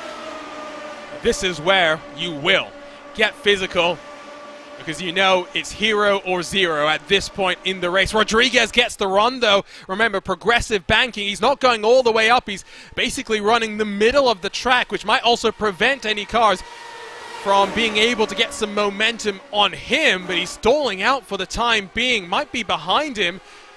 That potentially Tyler Graf might be able to get some momentum. This time across the line, 11 laps to go. Still status quo remains. Top 8 have a bit of separation. 2 and a bit seconds back to David Sirois. And the question still remains if these top 3 are going to be able to make it without another caution lap. I'm listening on board to Snyder's machine. Doesn't sound like he's lifting all that much out of it, so clearly he thinks he's got enough to make it to the end. And this is where you can play the team game if you're being smart about it, because if you are Isaac Snyder, maybe you just roll through the corners a little bit slower. Allow David Rodriguez on the outside to try and close up. That's where communication, constant communication that is only possible in the sim world might help you out. Rodriguez has a little bit more momentum, but stalls off the corner once more. O'Brien will hold on. This must be so frustrating if you're David Rodriguez. What do you do in that situation? There's almost nothing you can do except try to be very aggressive and poke your nose down to the inside there of O'Brien, and O'Brien's not giving him any room to do it. Has a really good run through 1 and 2, though, able to pick up a little bit of a draft there from Reagan directly ahead of him, but that car gets loose on corner exit. Remember, you can do a little bit of side drafting as well, so maybe that's where O'Brien is able to stall out the progress of that 10 machine and allow him to hold on to what is 4th position right now. But time is running out. We're getting closer and closer to the margin where a caution would end the race. Lanini still leads in his 92 machine, has a race win to his name. It was back in Season 3 when we went short track racing in Iowa. Can he add to that collection to start off 2022? Well, 7 to go this time by. He's looking good. So looks like Reagan is now up high as O'Brien has managed to get underneath him. The Hornet's Nest is brewing, and they're starting to get feisty. Yes, they are. Snyder looked like he had a little bit of a run there, but had to check himself up a little bit. O'Brien falling behind in line there a little bit, with O'Brien running on the high side there. Noah's Ark directly behind. Now they are 3 wide. Rodriguez has to go up high because otherwise he's going back. Oh, almost contact between O'Brien and Reagan. Rodriguez all the way up the track to mitigate any potential disaster. It is an 8-car breakaway fighting for the race lead. The reality is the leader is in control, but it could be any one of this 8 that emerges victorious. And don't forget that Lanini, Snyder, and Reagan may be light on fuel. That could be a huge storyline here as we close in on these last 6 laps. Looking rearwards from Lanini. His rear view mirrors are filled by Isaac Snyder, but he's not too concerned right now. Remember, the last couple of years we have seen photo finishes. As it stands right now, Isaac Snyder's going to have to get the hurry on to make it 3 in a row, with margins less than a quarter of a tenth of a second. That gap now, a tenth and a half, as Reagan picks up more and more momentum around the outside. It's starting to pay off in spades for him. He's going to try to now make the move on Isaac Snyder, having pretty much cleared Michael O'Brien. There they go, trying to pick up that little bit of the side draft, pinching O'Brien down. That run starts to blunt the momentum, though. It doesn't look like he's got it. Feel the speed from these Lotus 79s. They're not designed to go racing on ovals, but they put on a show, and that's why, TJ, we love it. Oh, Reagan almost loses control, causes a bit of a stack up, but somehow controls the slide of that car, wrangles it into submission. 3 to go this time by. They're still racing to the checkered flag. Absolutely incredible stuff there, and there comes a little bit of desperation out of Snyder. You saw him poke his nose down below the white line. He is pushing everything that 13 has. You are allowed to go below the white line in Lionheart competition. This is not a track where we necessarily expect it to be such a benefit. They are bobbling through the corner right now. The car is the loosest it's been in the run. Snyder almost goes down low again, gets his nose chopped off. They are getting 3 wide for 5th on back, but up front, 2 to go. Lanini still in control. They're wrecking. Caution will end the race, and that should give Chris Lanini his 2nd victory, but they're still going. That did not end the race. 2 laps to go. Lanini's got to hang on. Yeah, Snyder was able to keep back going around, and it looks like O'Brien pulled off down to the bottom of the track, so we are going to be racing to the white flag here. At one point, it looked like MadWorks Esports might end 1, 2, and 3, but all 3 cars mixed up in drama. They won't even finish inside of the top 20 when all things are said and done. 1.5 miles to go. Chris Lanini leads the way with Reagan and Razmas side by side behind him. Here they come through turn 2 for the final time as Lanini gets a little bit loose. Reagan goes around. They're wrecking out of turn number 2. Lanini still in control. The yellow flag is not out. It's a drag race out of turn 3 and turn 4 to close off this season opener. Mike Razmas has got to try and time this to perfection, and for the 3rd year in a row, it will be a photo finish finish. Has Razmas got enough? Lanini wins it by 300ths of a second. What a way to kick off the 2022 Lionheart Retro Series as Chris Lanini wins the HyperX Miami 200. Oh my goodness gracious, Arjuna. I remember the big accident that happened at the end of last year's race coming across the start-finish line. Near picture perfect, same thing that happened there. I can't believe Lanini was able to hold that out. That was some incredible driving. That is how championship runs begin, with drama like that. Take a bow, Mike Razmas and Tyler Graf as well. The day belongs to Chris Lanini, who will burn the track down, his second career Lionheart Retro Series win. Well deserved for Lanini. Well deserved for that whole podium, being able to avoid it. And Tyler Graf up 13. Ricky Harden in fourth behind him, up 30. Some massive movers on the day. What do you even say after a race like that? Lost for words. Lanini's continuing to celebrate in HyperX victory lane. Let's go ahead though and pick up what happened with some of the incidents. Let's start with what happened with Michael O'Brien as they came out of turn number 4. So Snyder got loose by himself and got into O'Brien. Snyder does a 360 no-scope, gets away with minimal damage. Because O'Brien is down low, he also gets through that without too much drama. It's then that next bit of contact, though, that really set things off. Yes, indeed it was. And there you can see it. Oh, just the replay there. Luckily not getting the caution out, not ending under yellow. And then this is going into turns 1 and 2. You can see there the 19 machine just getting a little bit squirrely as he comes out, tries to go down here on the backstretch, trying to get by him the best he can. Gets up the track a little bit and then just starts to lose it. Getting word that's the first top 3 sweep for Graphics LC and Lionheart competition. But here, white flag in the air and working their way through turn 1. You can see Reagan was up high. Now again, we said this in those final few laps. The cars are the loosest they've ever been, and it's a solo car incident that then flips around David Rodriguez with a subsequent bit of drama. Somehow, we stayed green through that entire sequence. Watch as it's between Ricky Harden and David Rodriguez that drama unfolds. I still don't understand, though, how we did not get the caution back out. I don't either, Arjuna, and I don't understand how Ricky Harden was able to avoid any of that. Just absolutely incredible stuff, but a fantastic finish here at Homestead. Here are your unofficial race results for the HyperX Miami 200, brought to you by SimRace 247. 300ths of a second. That's the margin between Lanini and Razmas. It, if you can believe it, is the third closest finish here at Homestead Miami in the Lionheart Retro Series. Graphics LC Motorsports 1, 2, and 3. Tyler Graf completes the podium for them.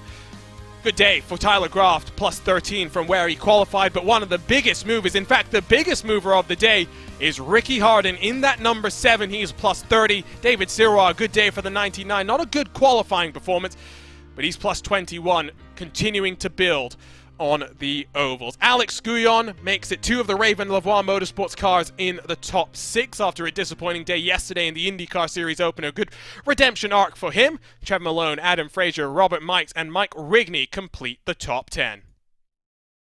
Isaac Snyder recovers to finish down in 11th. He will be heartbroken with that. A self-inflicted mistake, potentially, that took out Michael O'Brien.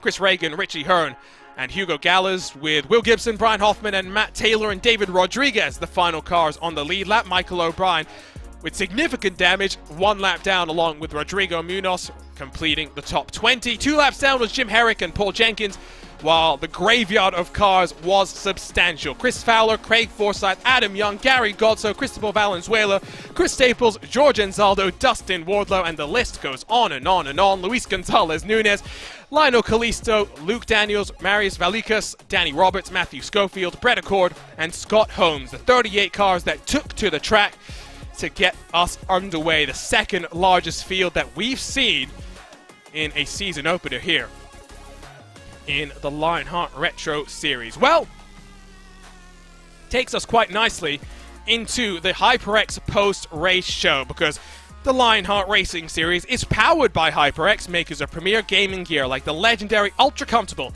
Cloud line of gaming headsets. Whatever you play, however you play, HyperX knows we're all gamers. For more information on HyperX products, visit hyperx.com and check out our partners there and all that they do for us here at the Lionheart Racing Series. But down in HyperX victory lane for the second time in his Lionheart career is Chris Lanini. Dramatic. Chris, what a way to win your second race, and in style as well, a Graphics LC Motorsports 1, 2, and 3. Yeah, that was incredible. That car was just crazy loose the last 10 laps or so. Go down, especially when in the shade in 1 and 2, go down in there and it'd just be sideways the whole time. I walked it up the track a couple times. But yeah, I'd also like to thank my team. Those guys, they did great. Mike raced me. Sorry, I'm shaking right now. Mike raced me good to the line, and Isaac raced me fair. I'm sorry he spun off the turn. I saw that too, but man, this is incredible.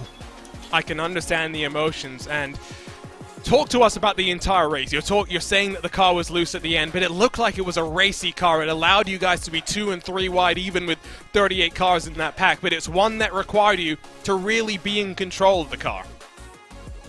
Oh yeah, it was definitely a pack race. You could go anywhere with it for the most part. You had to back out a little if you went on the inside, but it was a super racy car. It's just as everything wore and as the fuel burned off, it gets super loose. So you try and balance it where you're not going to spin, but you're going to be that close to spinning, which I guess I nailed that. My strategy, I noticed that I was going to be really close on gas if I stopped a second time on that. I think it was the last caution. So I topped up and just saved gas from there. Or yeah, second to last caution. I saved gas from there, and I was able to clutch it on the last caution. And I actually couldn't do a burnout because I ran out on the backstretch. Talk to us now about how this sets up the rest of your season, because there's no better way to kick off a campaign than in victory lane. Yeah, it's the first time I've ever won a season opener. It's a different feeling for me. It's really cool. It just sets up a really good momentum for the rest of the season. I'm looking forward to it. One other thing I did want to mention before my interview's over is I wanted to dedicate this win to my uncle Danny, who passed away on the 27th. So he was a great guy, and I'm sure he's really happy for me right now. Our thoughts are with you, Chris, and what a way to celebrate the life of your uncle. Go off and celebrate the rest of the night. Can't wait to see you in action in a couple of weeks from New Hampshire. Thank you. Thanks. You could hear the jubilation, you could hear the shaking as well from Chris Lanini in that 92 car. It was a drag race between him and his teammate Mike Rasmas. Unfortunately, Mike came up just a little bit short. DJ Clark is standing by with a 68. I am, Mike. Just another infinitesimally close finish here, but you've got to feel good walking away with a 1-2-3 for the team. Yeah, that was unbelievable. I can't believe just coming out of 4, I was like, oh man, it's the 3 of us. And yeah, I'm over the moon with that P2. I wasn't sure how it was going to go. I was pretty far back, about the middle of the race, and yeah, happy to make my way up through there. Well, you took a little bit of a gamble, not nearly as much of a gamble as your teammate Chris, but on pit strategy and fuel stops. So talk me a little bit through about your mentality about how to go through that. Yeah, that was a spur-of-the-moment choice, and it was actually the wrong choice. I would have rather taken fuel earlier. But I did want to see what would happen with the pace. It's just a little too late in the game for that, so that was the wrong choice. Me and Tyler were talking.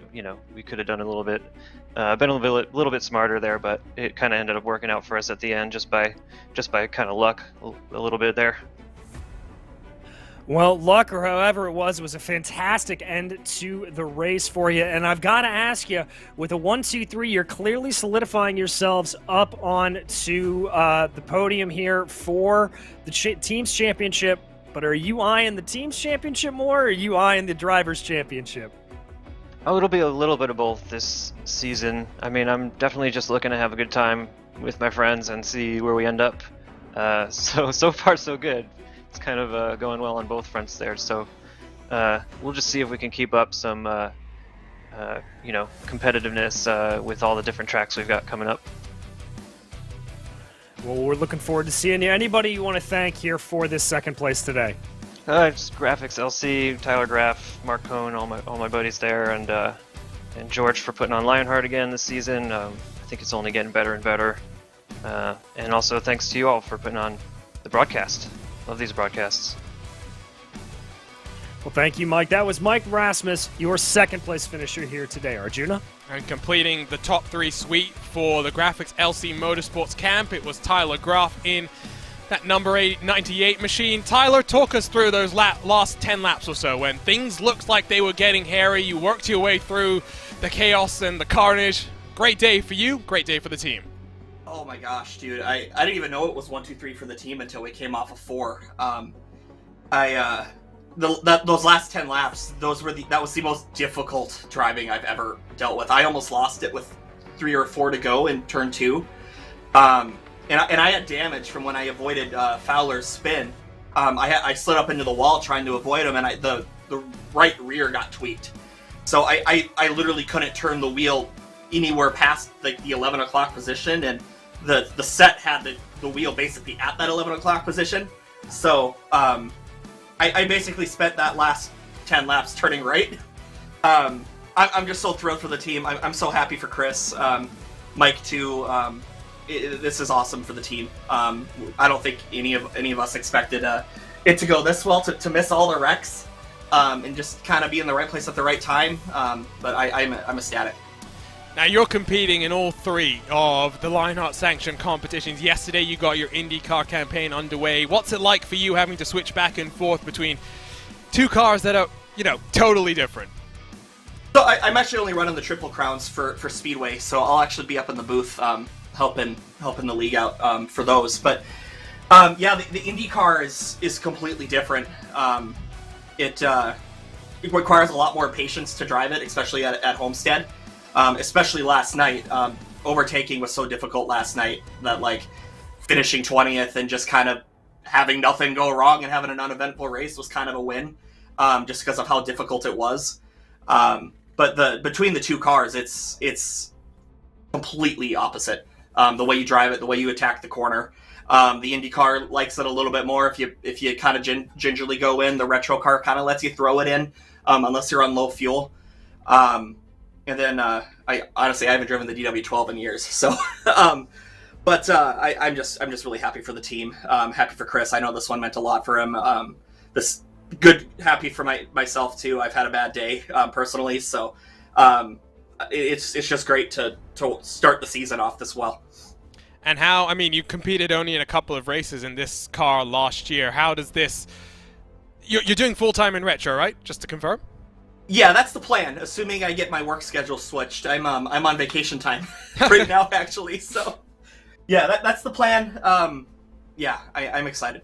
Well, hopefully we see you do more of this, because clearly you had a good car. You were able to run different lines. You were working your way forward. Good day for you. Good day for the team. Congratulations, Tyler. And we'll see you hopefully in a couple of weeks' time from the New Hampshire Motor Speedway. Yeah, thank you. Butt Kicker, they're great to us. I had them on the car tonight, and thank you for you guys, what you do. That was Tyler Groff rounding out our post-race interviews. And DJ, what a race. Yes, we had stop and start cautions. That's the nature of oval racing. We had chaos to the line, a little bit of everything, including some fuel strategy. We did indeed. You couldn't really ask for anything more out of an oval race, and let alone a season opener like this, Arjuna, and it frankly just makes me more and more excited for the rest of this season. Let's quickly talk to you about the schedule presented by Next Level Racing, and we'll talk to you about what's coming up next. 3 races in March. Next week is off. It's new build week on iRacing. Plenty of new excitement coming that we'll get to see what's coming from the iRacing staff in the next couple of days on social media. We'll go to New Hampshire after that. We'll go to Watkins Glen a couple of weeks after that, our first road course of the season. It's not far away from the first Triple Crown at the start of April. All building, of course, to the month of June, when we'll head to Indianapolis for that second Triple Crown. But from there, don't have another one of those Triple Crown races until midway through December, our season finale. But next time out, March 17th, same time, same place. We're going to New Hampshire, DJ. What do we expect from this place? I think it's going to be a different race entirely. Short track, very, very flat, very, very difficult to try to drive your way around, and overtaking is going to be at a real premium. It's going to be a real test of drivers' skill there. how do you think we'll survive in terms of the cars? Because before we even got to the last 30 laps, 20 laps of the race, half the field had been mixed up in an incident. 38 took to the green. Yes, one had technical issues very early on. Only 18 remained on the lead lap. It was a racy set, one that you had to drive the wheels off. Produce some great racing though, but it's the type of competition where you need to put the practice in to be able to be in the right positions at the right time. Exactly, and I think in New Hampshire you're going to see a little less attrition. It's lower speeds across the board, so you're not going to see those big pileups that take out multiple cars. You're more likely to see a couple of single-car spins that maybe take out one or two. Well, we are ready to say goodbye from Homestead. We still have the Lionheart Speedway Series opener coming up in a week and a half's time, so we'll be back in the Sunshine State, but at least for now, our Retro Series heads out with a second-time winner in its series history. Let's take the time, though, to thank all that make this possible, starting with the title sponsor of the Lionheart Retro Series. Next Level Racing is an industry-leading cockpit and motion simulator manufacturer devoted to creating the most immersive experience possible for the global sim racing community. Take your racing to the next level and visit www.nextlevelracing.com. The Lionheart Racing Series is powered by HyperX, makers of premier gaming gear like the legendary ultra-comfortable Cloud line of gaming headsets. Whatever you play, however you play, HyperX knows we're all gamers. For more information on HyperX products, visit hyperx.com. You're passionate about sim racing, but always feels a little flat compared to feeling the driving a real car. Now you can feel what it's like to drive a race car. Butt kicker, haptic hardware, and software are easy to install and let you feel every bump on the track, slip of your tire, and engine redline. The tactile feedback is so accurate and realistic, you'll be driving faster and having more fun than ever before. Moser Racing is revolutionizing sim racing with the development of industry-leading hardware and software products like their R21 direct drive wheelbase and the RS steering wheel. Featuring zero-delay wireless technology and made from high-end materials, Moser Racing delivers the precision you need to reach victory lane. Gomez Sim Industries are makers of high-end esports equipment and controls. Precision built using nothing but the best materials available today. Passion and handmade craftsmanship drive each order to build, creating a driving experience like none other. Visit GomezSimIndustries.com. It's not just them, but so many more that make it all happen. To learn more about the Lionheart Racing Series, the 3 competitions they put on, and the partners that make it all happen, visit LionheartRacingSeries.com. And don't forget as well to follow along on social media for all the latest comings and goings, news and stories from the world of Lionheart. For now, though, for the HyperX Miami 200, we are ready to say goodbye. What a season opener it was, and if this sets the tone for the rest of 2022, you do not want to miss what we've got in store for you. If you're watching live on RaceSpot TV, hit that red subscribe button, hit the bell next to it as well to get notified every single time we go live with a great sim racing series that we get to cover. On behalf, though, of the entire team at RaceSpot TV, for Dougie Beard providing our cameras for today's action, for our partners at Timing 71 providing live timing and scoring, and ATVO powering our graphics for today's broadcast, my name is Arjuna Kankipati, delighted to be joined for the first time this season, but not the last time, by the one and only DJ Clark. We'll see you in 2 weeks' time, for the Next Level Racing 150 at New Hampshire, when we go short track racing. What is on the horizon? You'll have to wait and see. For now, though, it's Chris Lanini in HyperX victory lane for the second time in his career. What a start to 2022. We'll see you next time live on RaceSpot TV.